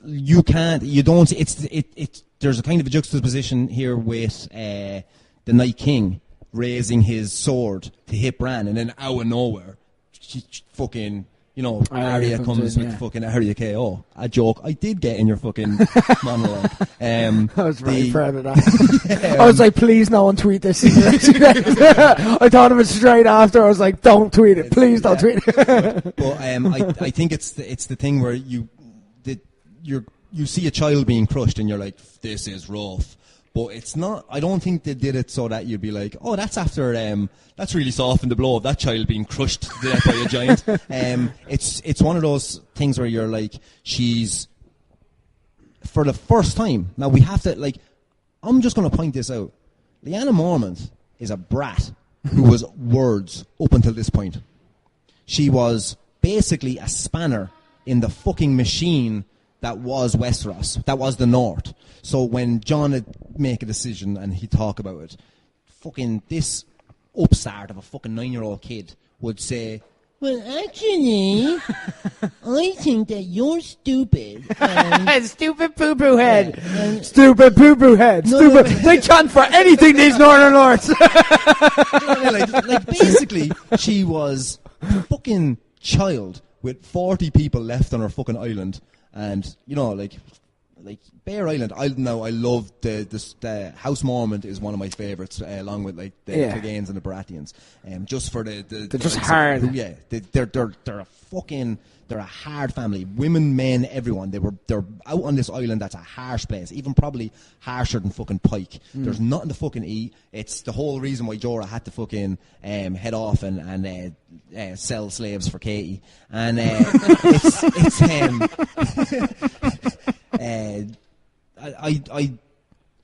so when it comes down to it, like, you are expecting a lot from Lyanna, but if we really think about it, she's done fuck all but whinge and bitch and moan throughout this. And it's great because the times she's chosen are kind of times when we go, yes, stick it to the man, little girl. But she backed this shit up. And I thought she backed it up at the start of the episode from when she's like standing in the courtyard commanding people. But if that's all she would have done in this episode, it would have been a disservice to the character they've built. So in the end, this wasn't a redemption for her. This wasn't a kind of a great comeback story like a lot of other people are getting. This was validation. This was, I'm this kid who's been nothing so far but a mouth, but look at me, I've backed up every word I've fucking said. So, like, a giant, it's a little bit unrealistic, but like, you've got a fucking dude made of ice who brought a fucking storm so that the dragons couldn't see him, while the priestess who lit all the people's fucking swords on fire is turning 400 and falling asleep in the snow. I'm just saying, a small person killing a bigger person, I couldn't happen. No, I know what you mean. It worked. No, it worked for you. It just, for me in the moment, it just fell flat. I could tell they wanted me to be like up here, and I just wasn't. And like, I wanted to be because I'm not anti-Lyanna. I don't want to see a child get squashed, but I just thought that was really ballsy, and then I thought they balled it at the end. But if it worked for people, I don't want to take that away from people either. I'm not saying it's indisputably bad. It just wasn't for me. There was a nice. I bet you hated Kenny Omega fighting that little girl as well. Well, like, it's just not. That's not wrestling. It's not wrestling. There was a little Easter egg in that scene, though. I will shout out to Old Nan. Right? Do you remember? Big props to Old Nan here. I can't wait. We need to get some Old Nan love in this episode, right? Since we're in the Battle of Winterfell, right? Do you remember the episode way back in season 1? Bran is just after waking up. He's in bed. Rob comes into the room, and Old Nan is telling him like the scary stories. Rob comes into the room, and Rob turns around at one stage and is like, "Don't mind her. She says we all live in the eye of a one-eyed giant." And then the one-eyed giant shows up in Winterfell. It's not the first one-eyed giant, though. Yeah, but this is... One had one eye by the end of the Battle of the Bastards. But also a blue eye as well. Yeah. So this is it, like, and that's there's actually, the books get into this more. It's a legend called Macumber as well, where and there was a genuine fan theory out there where it's like, this is all taking place in Macumber's eye. Now this is just them throwing a nod and saying, yeah, we acknowledge Macumber, there you go. But that's what that was. There was actually more depth to it. So I like to see more with that. But since we're talking Easter eggs, what did you guys pick up on in this episode? What were some of the little nods or things that you liked? My favourite Easter egg was, so Ned Stark, after he died, his sword was melted down and split into two swords. And now Brienne has one, and now Jaime has one, and they were fighting together, so it was like Ned Stark's sword was defending Winterfell again. Pretty good. Isn't that cute? Yeah, that's really nice. It made me happy. She's only been watching this for a few weeks, and she picked up on that. I've been watching it for 10 fucking years. And none of us. You got us beat there, Katie. You won the episode. You did a hyper streak on that. Battle of the Bastards. Ramsay does something very clever that draws Jon out in the battle. This episode, the Night King does something clever that draws Dany out in the battle, and Jon is the one that's like, no, stay. Stay now. Dany, if you've got to go away, don't think I can kill the Night's King. Want to stay and deal with the plan. So in this one, like, so if you think about Rickon started running, couldn't fucking zigzag, idiot. And Jon goes fucking like careening into battle, and this is his fucking like big mistake. During Battle for Winterfell, the Dothraki go, and they're basically her Rickon. And she's like, I can't just leave them. And the Night King is sitting up like Ramsay Bolton with a big fucking horn on him, thinking like, yeah, I've just fucked your whole battle plan up. And it's Jon knew, stick to the plan. Yeah. She didn't. And it just shows that people can actually learn in the show. Yeah, Jon, nice bit of character development from Jon. I hadn't thought of that. That's very clever. Corporate Keen, any little Easter eggs you picked up, any Dragon eggs? Yeah. I mean, if you look very closely, you'll see a lot of the characters they appear to be wearing several layers. And if you look closely again, you'll see that it's snowing. So probably because it's really cold, the layers will stop them from being cold. I normally enjoy Keanisms. But like, we're talking about Game of Thrones now, I think. He's eating into my time. Okay? You haven't got enough time on this show, to be fair. I feel like I haven't got a word in it. Jerry, any Easter eggs you picked up on the show? The scene with Melisandre and Arya, I thought, fantastic. You've got the Hound is there, and the Hound. This is another thing about. I'll go back to the other point in a second. The Hound being terrified at the big wall of fire. He like, oh no, not this again. Runs like hell. Hides. Then you've got Beric who's like, come on, you have to. No, fuck off, Beric. Fuck you and fuck your arse and whatever fucking else. But then as soon as Beric says, well, you're going to help her, he's gone. He was like a fucking bolt of lightning. He legged it. He kind of really, really cares for Arya. He's like, I have to protect this girl. I have to help her. So then he rescues her, brings her into the room, the barricade room, and Melisandre's there, and you're like, the bit where Melisandre says, you will close the brown eyes, the blue eyes, and the green eyes forever. Well, the brown eyes were Walder Frey. The blue eyes were the Night King. And who has green eyes? Cersei. Oh, shit! Oh, shit! That's right. Okay, right. I get it. That's grand, right? You said the thing about prophecies yourself, though, about the mule.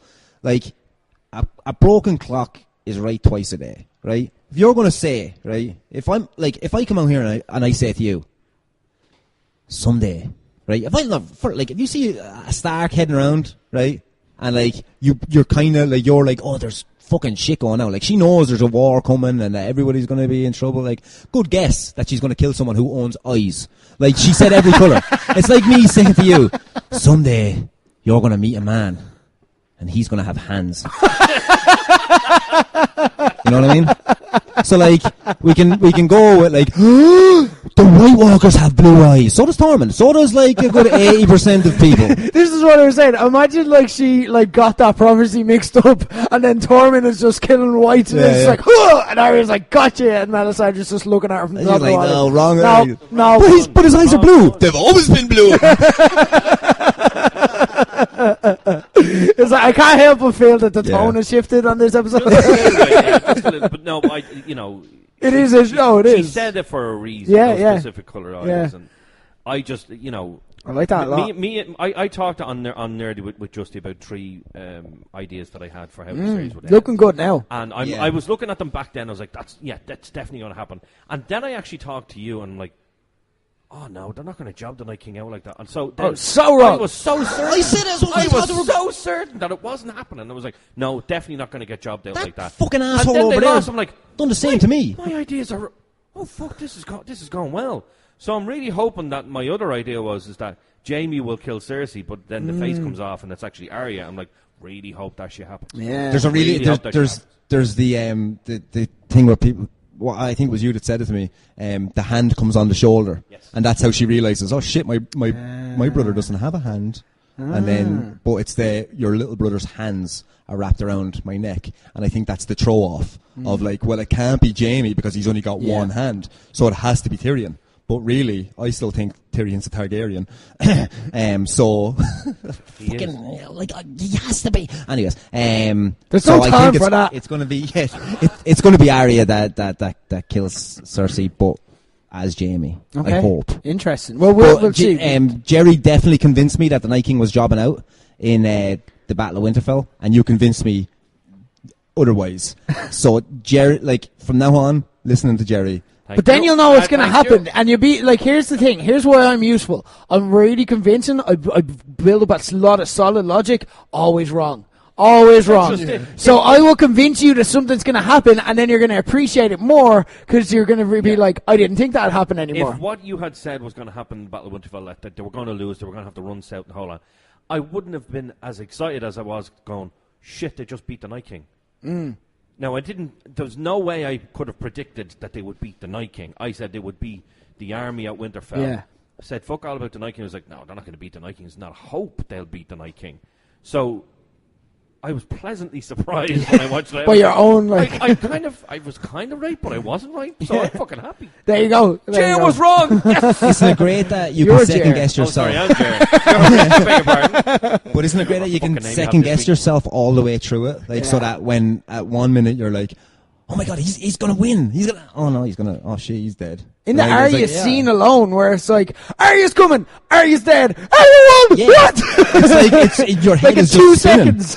You're just spinning from it. Oh, it's amazing. Right. Anyway, guys, we've had a lot of hard-hitting analysis in this, so let's just take a moment to breathe and let's talk about who's hot and who's not. The real important subject here on Game of Thrones, because it's time for this week's Harvey's Hotties. You lost 2 big hotties this week, so it's going to be slim pickings now for the next few weeks. It's going to be difficult. We honoured Jorah in week 1, so that's fine.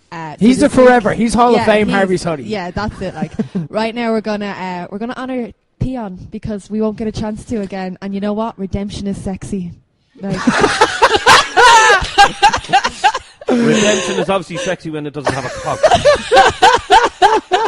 I just point out how this feminist is doing a whole thing called Harvey's Hotties on a fucking podcast. I think that we should probably fucking have a look at Katey in a different light now. Is it Well, I think the slavery aspect as well has us kind of questioning it. just stop enslaving people and stop looking at people like objects, Katey. That's maybe grow as a person, okay?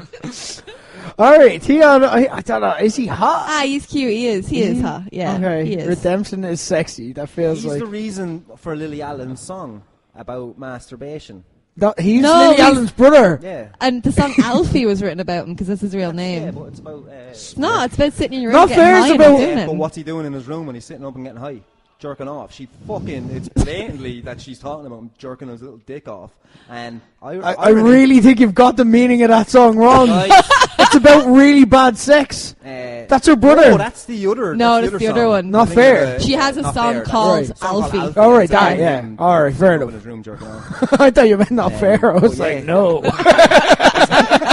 Definitely not about him. But no, I like Theon, and I think, yeah.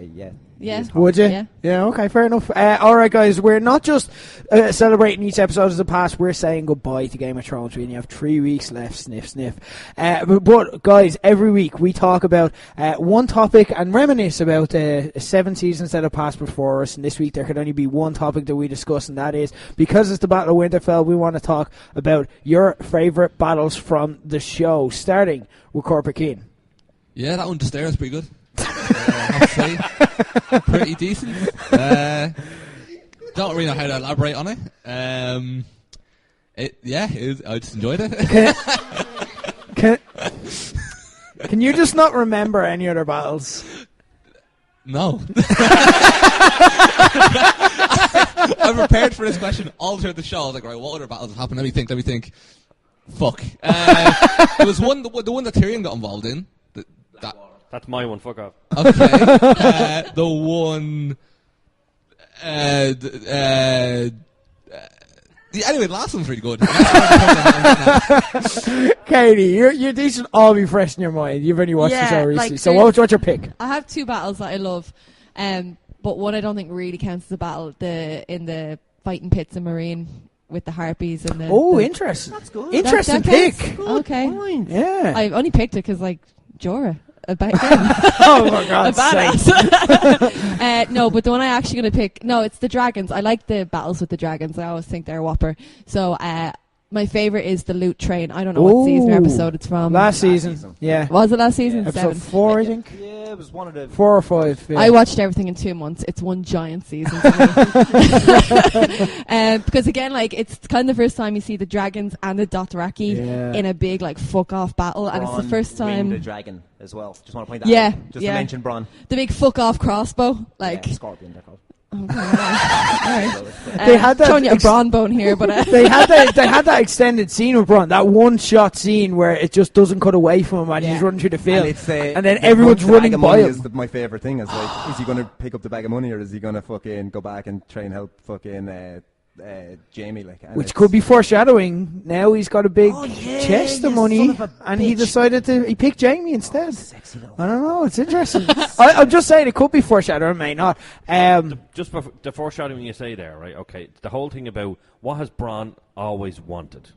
He's wanted a castle, okay? He's always wanted a castle. And what has Tyrion always said? Oh, are you about to say the thing that we've said on the show already? We've had this theory. It's the whole thing about he's going to get the twins. Yeah. He's going to get the twins! Yeah. But I think he's going to be offered the twins, and then we're going to have like a bit of a... No, he's actually... I think Bronn is dying next week. Okay, we'll get... We'll get to next week. We'll get to next week, but Loot Train, Yeah, that's my favourite. And, like, I just love the realisation on Jamie's face. There's, like, a scene where he's looking up at the dragons, and he's just... realizing like shit, this is dragons. He's like this is what's coming for us, like, and there's no amount of money in the world that's going to be able to save them from dragons. It's just deadly. It is. It's absolutely fantastic. That's one of my favourite episodes as well. And just like I loved when Jamie's like, I can do it, I can take her out, and then you just skip to Tyrion and he's like, you stupid fucking cunt.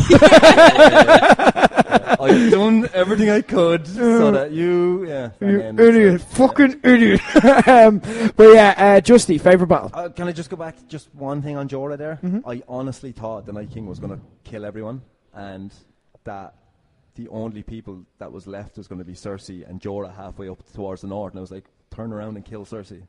Turn around and kill Cersei. That's all I was thinking was like, not Jorah, fucking Bronn, sorry. Right. Yeah, I was like, did I miss something? She's killing me with her crush and my crush. So my crush is Bronn, and he was halfway up towards the north. Right. And I honestly thought that the Night King was going to kill everyone and that Bronn was going to be like, oh shit, and he was going to go back and like fucking kill Cersei, like, and like live happily. I didn't think it was going to happen. I just wished and it was just like and ejaculated. Justy service. Yeah, that was basically what. Like, I was like, the perfect end would be like if, like, the Night King killed everyone, but then Tormund jumped up at the end and like just snapped his neck. It was like, now who has blue eyes? And then Bronn was down killing Cersei, and then the two boys met in the middle and were like, wait a minute, let's just be friends. And then they skip off into the sunset holding hands. That's my ideal. That's literally my ideal. Why did they do that? My favourite battle, though, it's Battle of the Bastards. Yes. The number one reason, great lighting. Ramsay chose a good time of day to have a battle. That's what I like about that one. I just think visually, it's like nothing else I've witnessed on television, and I still think even like the Battle of Winterfell is cool because you've got all these whites that are like they were like piling onto each other to get up the walls or piling onto the flames and sacrificing themselves. But looking at a mass of humanity when the Bolton wall of shields was around the guys and closing in, and you even had one just fucking kind of swatting away a bunch of spears, and then one just coming in and just hitting them in the shoulder, and you're like they've got a giant and fuck, like, and when Jon starts getting buried under the bodies and stuff like that, and then it's like it's the same kind of thing. It's the Game of Thrones trope of like, how are they ever getting out of this? And then you've got fucking Stannis Baratheon coming along with his fucking no, it's so Baelish with the Knights of the Vale. Did you hear me with fucking Stannis? Baelish coming with the Knights of the Vale, and you never would have thought that Littlefinger was bringing the Knights of the Vale in because he's a conniving little fucker. Yeah. But obviously he had notions and there was a plan behind it all. But that's neither here nor there. It's the whole. It's not who showed up. It's the fact that someone showed up, and the fact that when Jon, or the scene when Jon climbs out from under the bodies is like nothing you will ever see on television. Yeah. It's like that is it's it's like that scene out of fucking what's it called, Shawshank Redemption, when he comes out of that pipe of shit and he just looks into the air and it's like the fucking, like the rain is hitting him and stuff like that, and it's like when Jon gets out and you can see him draw that breath, it's unreal. Yeah. Plus another great scene is when fucking great John Umber is distracted a little bit by the fucking Knights of the Vale coming in and fucking Tormund just eats his throat. It's like, well, that's how wildlings do it. This is way. What I loved about that was the direction of it as well. The way we got it pretty much just from Jon's point of view, put us in the battle, and then the direction of it was fantastic. That scene that you speak about where they're surrounded, and it's just like, feel your breath that is fucking terrifying. Yeah. Like, because you are Jon in that moment, because the way they've shot it and the way they've directed it, you are Jon. Each time they moved closer, my shoulders tensed. Yeah. My shoulders tensed in that, and I felt like I was being constricted by fucking, because I was in there with them, and I think it's such a visceral scene. It's a scene that you're in there, you're with, and even with Jon being buried and stuff like that. When Jon was being buried, I felt a weight. Of myself coming, like, because I was starting to hunch over, and I'm starting to get buried in the program in itself. And when he comes out and he draws that big breath, I remember myself being like, and it's just relief, like. And then when the Knights of the Vale come in, there's that big exhalation where you're like, they're okay, thank fuck. It's you can feel your chest just going. Yeah. And it's the same, like when you can hear the hooves of the horses going, but like at the same time you're like, is that the hooves or is my fucking heart just pounding? Because for that whole battle, I'm on the edge of my seat. Like I'm like, even when it comes to the point where Ramsay Bolton just steps out and you're like, this cunt has it sewn up. He knows he's like he knows he's being clever. He knows he has this one, and I think even Jon Snow felt like I cannot win this. Yeah, it's just I need to be. I just need to keep fighting because I'm Ned Stark. So I'm the good, and I have to just fight, even though I know it's a losing battle. And then it's at the end, as the Knights of the Vale come in, you're like, fucking, as you say, like there's a fucking, you can actually catch your breath and you can fucking relax and you can kind of be like, and then it's so cathartic from there because you see Ramsay turn and then you see Jon Tormund and one look at each other and they're like, let's fucking get him. And all of us are there like, let's fucking get him. This fucking time. Let's fucking do this. When they get to the door and it's like, let's both, like, I can nearly feel my shoulder hitting the fucking door. It's like, get in there, you fuck, get the fuck in there. And then when he picks up the shield and Ramsay lets off the fucking, you're dodging. You're like this. You're like, oh fuck, oh Jesus, oh fuck. And then when he gets on, like when he's on Ramsay and he's beating the shit out of him, my fist is clenched and I'm over him going, you fuck, you bastard, you fuck. And then it turns into an episode where Sansa gets her fucking. And I know some people are like, I wasn't a big fan of that when Sansa done, like, you know, why they had Sansa do this. Loved it. Fucking like it's she's getting her fucking own back. Total turning point for the character. That was when she became the Sansa we know now. That in one scene they turned her from poor little meek, weak Sansa to the absolute badass. I don't think it was. I think it was a little bit slower than that because when she I see what you're saying. No, I see what you're saying. She did come back. No, she did come back to Castle Black. And she was telling people like, we need to fight. Eerie for me was when I thought like this. Like she got smart. Yeah, she was working over Littlefinger, which no one else was able to do. But she had Littlefinger in the palm of her hand, which is something that no one else has been able to do. She was the demise of Littlefinger. And I think nobody was clever enough. Not Tyrion, not anybody else was clever enough. But she had spent so much time with bastards, and especially Littlefinger, that she knew how he manipulated and all that stuff. So I think she did turn before that, but it was the exclamation point on, now I'm a fucking new character. And she was able to destroy Ramsay verbally and just calmly be like, your name will disappear. Yeah. Your house will disappear. No one will remember what you look like. And then as she turns and walks away and gives that little hint of a smile, you're like, the game has changed. Yeah. Sansa is a player now, and it's just like they totally just flipped the character. Yes, they had built her up, but then that moment was like, right. That's why I conceded the point, because that was the real moment when you're like, She's Shit. a player. She's not a pawn in this game anymore. Yeah. She's up She's there. in this. Like, yeah. Well, Jerry. I have one gripe with this Go for it. episode, and that's bad CGI dog. That's all. Okay. When he bit Ramsay's face, Yeah. it's just bad CGI. Yeah, they could have left it and just had, like, they could have just let the scream steal the talking and let Sansa's face. Anyway, Jerry, get on to your favourite battle. Well, for me, it's the very first one, the very first big battle we see in the entire series. It's the Battle of the Blackwater. Yes. Now, for me, I'm all about like the really big visuals that you get. Like you look at Katey's pick, the loot train, and Drogon just absolutely ripping the shit out of all the wagons with just one blast of fire, just blows it all up. You go back to Marine. The Battle of Marine or Invasion Marine, whatever it is, the attack on Marine from the Masters, and how Drogon and the other dragons destroy the ships there, and even him landing beside Daenerys, just his big huge head beside, he's like, oh, that is cool. And then even the battle for Winterfell, that bit where Melisandre lights fire to the trench, and like, wow, big huge visuals.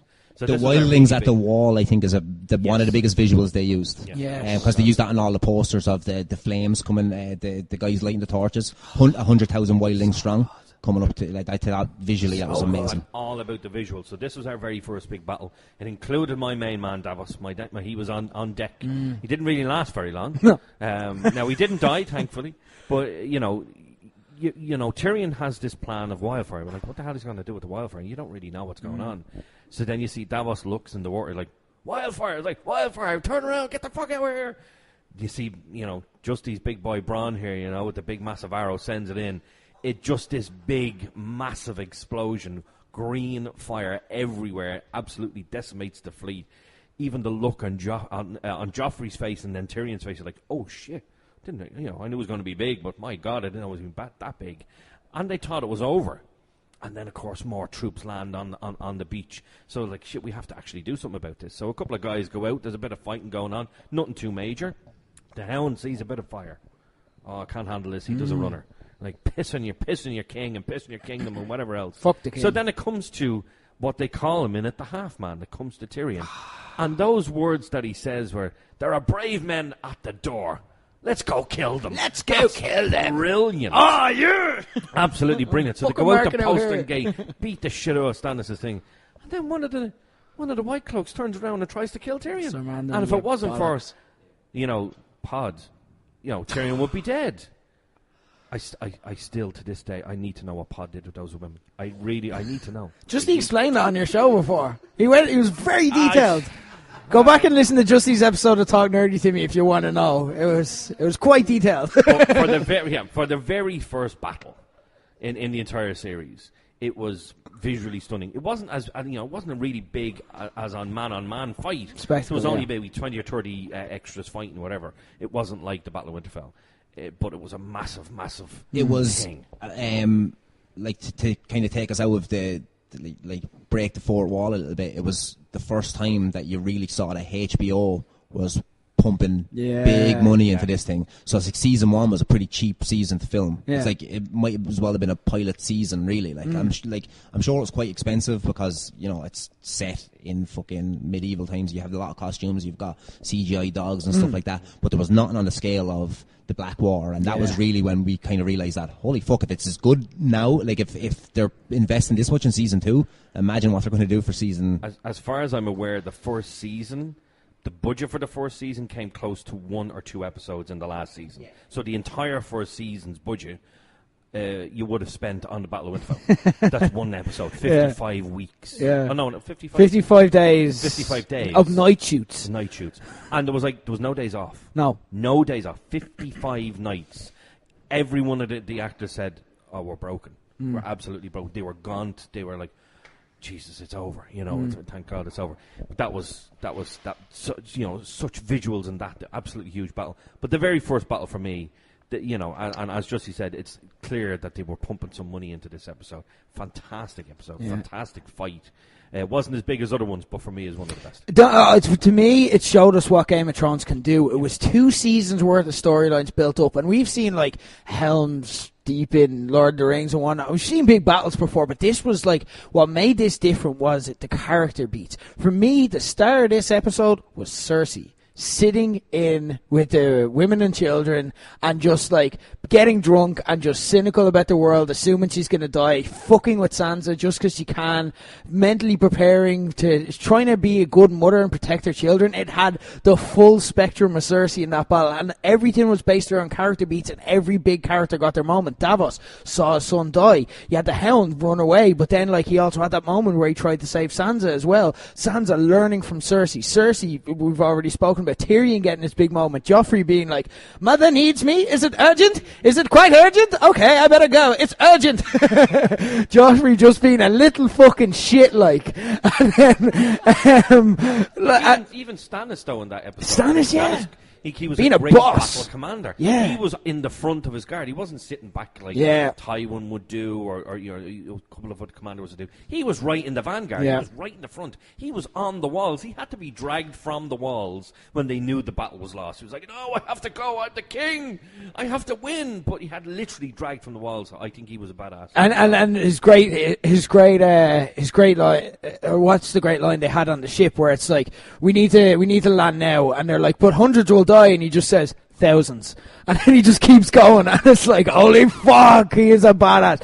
It was amazing. Guys, my favourite battle would be Hardhome, although we've talked a lot so far, so if you want to go back and listen to my thoughts, listen to Talk Nerdy Timmy, a preview for this, so I'll get into it then, so I won't go back over it. We're going to talk about next week, episode 4, the fallout from the Battle of Winterfell. How do you start again after that? They've got 3 episodes to now end the show forever. How do you think they're going to...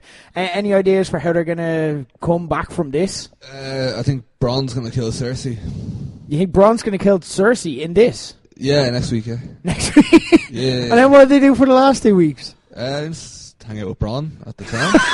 You just want to spend a lot of time with Bronn. Yeah. Or no, sorry, actually no, Davos actually. I think Davos is getting it. He's going to kill Cersei. Or Yeah. Bronn's going to kill Davos. I don't know. I didn't really think this through. It's one or the other. Honestly, I'm kind of torn. There's a few people I'd be delighted with getting the throne. I don't know. We'll just have to wait and You're see. vexing me. Stop talking. Katie, what do you think? You think So you here's said my earlier. theory on Bronn dying. Yeah, let's go for this. So Bronn's on the way up to kill Tyrion, yeah? Yeah. What if he actually does make a try to kill Tyrion and Jaime has to kill Bronn, but Jaime gets really, really upset because he loves Bronn and he gets so angry he goes down and kills Cersei? What? Let me tell you why you're stupid, full of shit, and stupid again. Right, have you learned nothing? I don't know why I'm throwing out predictions here, because everything's going to fall to shit the minute I predict it. Look, I just think there's been so much foreshadowing of Bronn doing the right thing. He'd done it for Jaime, and he's like, it's shown now that he's not just like the same guy who's like, the reason why I loved him was because he'll only do what he wanted to do for money. But then the reason, like, I've grown with him, and he's actually become a person who is doing things for the good of his friends, and he done it for Jaime. He likes Tyrion more than he likes Jaime. I'm sure he likes money more than he likes anything. But I honestly think that he is not going to kill Tyrion, and he's not going to kill Jaime. But there might be a little bit of a misunderstanding, and he might die anyways. I've predicted on the prediction league that Bronn dies, and I kind of thought it was going to be because he goes, actually, no, I'm going to kill you, and then the mountain kills him. So I thought that was going to be. I actually don't believe in my own theory. I just wanted to upset you. If you want to upset me, hand the microphone back to Kean and I can talk. What I actually want to happen is Jaime to make it to King's Landing and have that weird menage a trois between Cersei and Brienne, where it's like he doesn't know what to do. Because he made a comment about dying in the arms of the woman he loves before. Yeah. So like, I think that's going to be relevant too. It's gonna be Brienne. Or I agree with both your theories, but I think it's just going to go a different way. I think we do. Right, Jaime, we saw he battled with everyone against the dead last week. That doesn't necessarily follow that he wants to kill his sister, but I think that's where we're going with it anyway.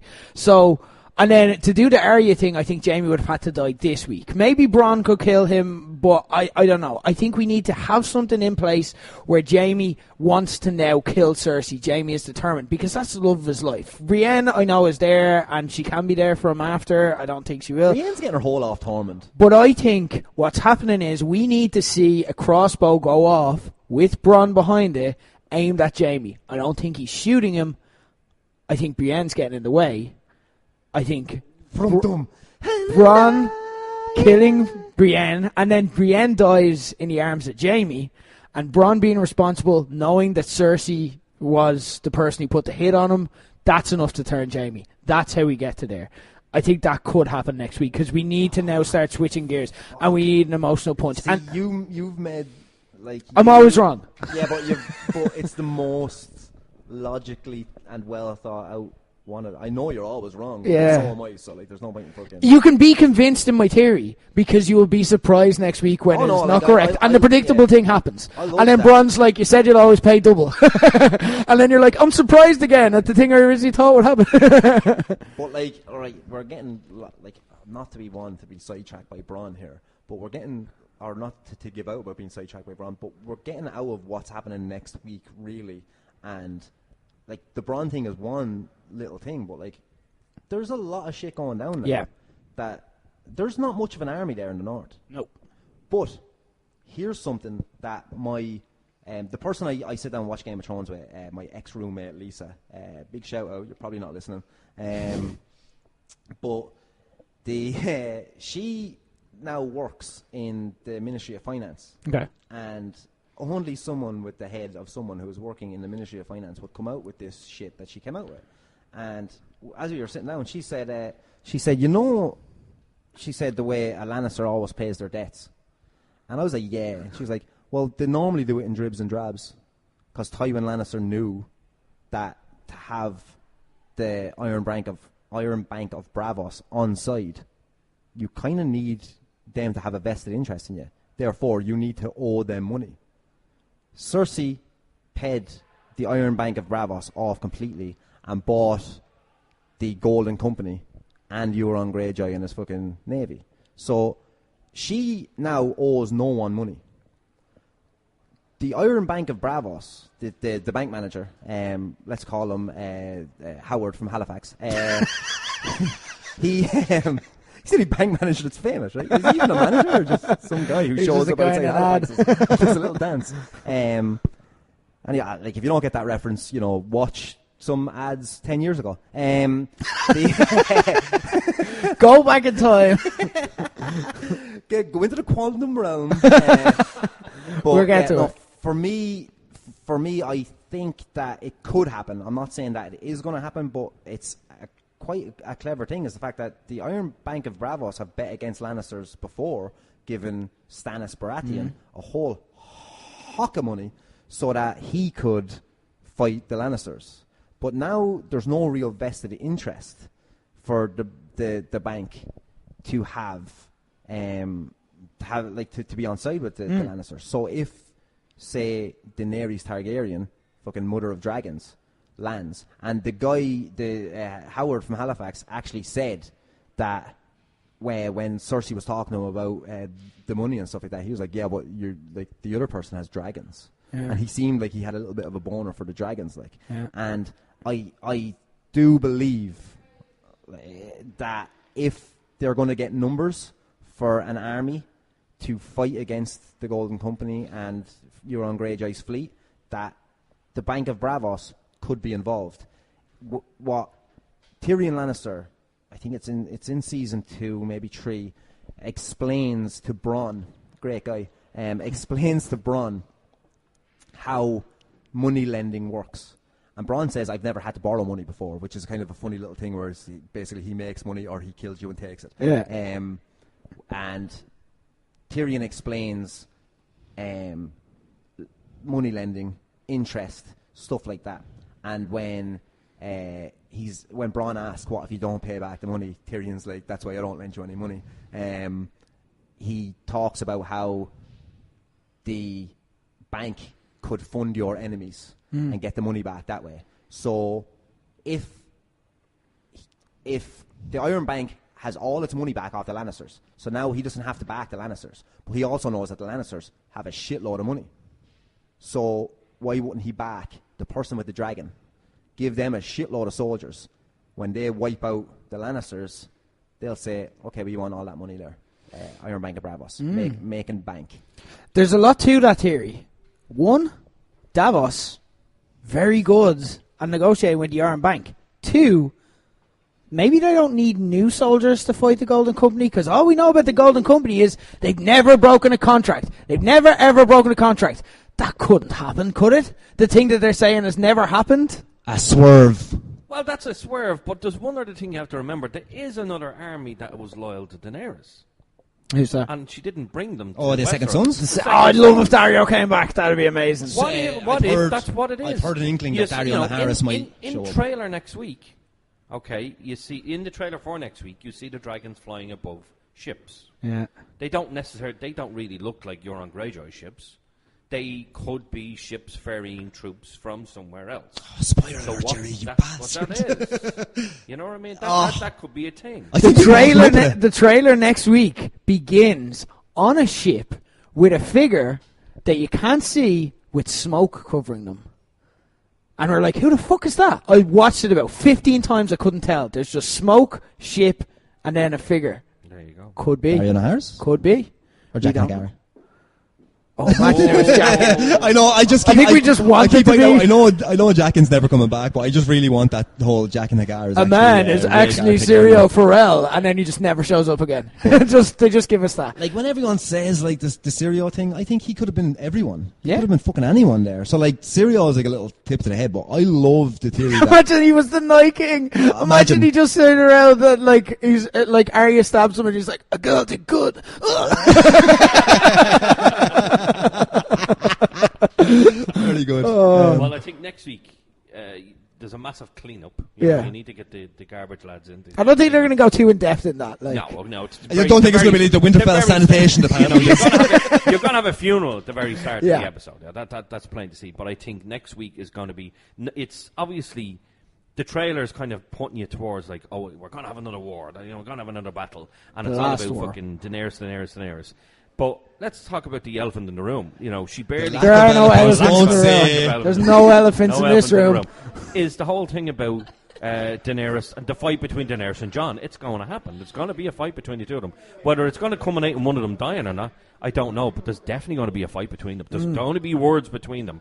Maybe we're going to have bring Bran and Sam into this discussion or something like that. But there has to be something. They haven't between them. spoken since. They haven't had a proper spoken about it. conversation. They haven't spoken. And you could see when she's, during this week's episode, she's on top there. She gets really pissed off, like what Justy was saying. The Night King tricked her into going after him. But she was pissed off more at Jon than anything else. The dead are already here. And he was like, well, clearly you're still pissed off. I'm sorry. Yeah. I'm sorry, I'm the It's right like, one. yeah, It's like when you're fighting with your missus and she'll cut her nose off to spite her face, and she's just like, "Don't go out there, that's suicide." She's like, "I'll do what I want. Yeah. I'll do what you don't tell me what to It's do. basically- You little prick, you." It's basically your missus storming off after a fight. Like that's what it is. It's like fucking. I put the fucking cups where I was supposed to put the glasses, and then I say something like, "Do you want a cup of tea?" "Oh, well, you can't have a cup of tea. Maybe you can have a glass of tea." And then she fucking storms off. You know what I mean? Like just say what you mean. Don't. Are you working through something? Yeah, you know what? I'm sorry about the glasses. There is one other thing I see for next week. Is Okay, that what else? everyone's kind of like lack of army that they have. Not so much. We don't actually know how much of an army she has left. A lot of people retreated into Winterfell. We don't know how many people died. A lot of Unsullied did retreat into Winterfell as well. So I think she still could have. But the a small- courtyard was fucked. fucked, yeah, but there still could be at least to say 1,000 or maybe 500 of Unsullied left. Has to be something. Plus 2 dragons, Plus pretty 2 dragons. pretty big game changer. Yeah. So There's Yara's fleet as well. they could show up. She has like 6 ships.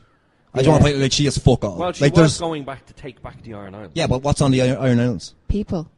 Oh, is there people? Yeah, Right. women and salty rocks. That's all that's left. Because you're on. I'm not being facetious there. Sorry, feminist Katey Harvey. What I mean to say is like they're salt waves. They're not warriors like Yara is. All they've left on like, in my head, every woman is Yara on the Iron No, Islands. for the most part, they're not there's not salty women there. The Ironborn aren't really like the women they're harsh women, but they're not battle ready. They're women who do stay back on pike, and they bear like the brunt of the fucking harsh sea weather and the fact that there's nowhere to grow crops, and they will not sow, so they're not out there farming or anything like that. But they still are just six ships worth of people. Against 20,000, Euron Greyjoy has 20,000 people. I think as well though. I think the fighters would have gone with Euron or Yara, so they're all the fighters. So there wouldn't be people apart from what she already has, which seems to be a small fleet. Because the fleet she took was Theon's fleet, so it would have had to be small enough to sneak into King's Landing. Ships. I don't know. Well, when Jorah and Theon first stole the fleet, they had this massive fleet that they were able to ferry back the Daenerys' army with. But of course, Euron basically destroyed it at the Battle of Castle Rock. We saw the amount of people that she has when Theon fought your man on the beach when he hooked up after getting kneed in the balls. Actually, that's my favourite battle. That was pretty really cool. Just that. The ballless battle. That's my favourite. You need me in my power spot. I was not a fan. Anyway, look, guys, great chats. We will have you back on because we need to finish this discussion once and for all, and we're going to have it at the finish of it all. We're going to have you guys back on for the season finale. Excellent stuff. Absolutely loved it. Thanks so much for joining us. We'll be back. Funny on the Low Blows main show. Thank you. Next week. Yes. Is this the first time on the Low Blows main show? It's not the main show. I'm not. It is the main show. I'm not giving it to Gerry. It is the main show. It's not the main show. Concede the fact this is the main fucking show. It's Game of Low Blows. It's not even the same name. Guys, we'll be back next week with a very special guest. We're going to have Terry Thatcher on helping us break down episode 4. So stay tuned for that. But brace yourselves for that one. There you go. I wish I thought of that. I'm going to say it 4 times next week. Hopefully he's not listening by now. Until then, for Cobra King, Katey Harvey, thank you very much to our special guests, Justy and Gerry. I've been Rick Nash. And until next week, our watch is ended.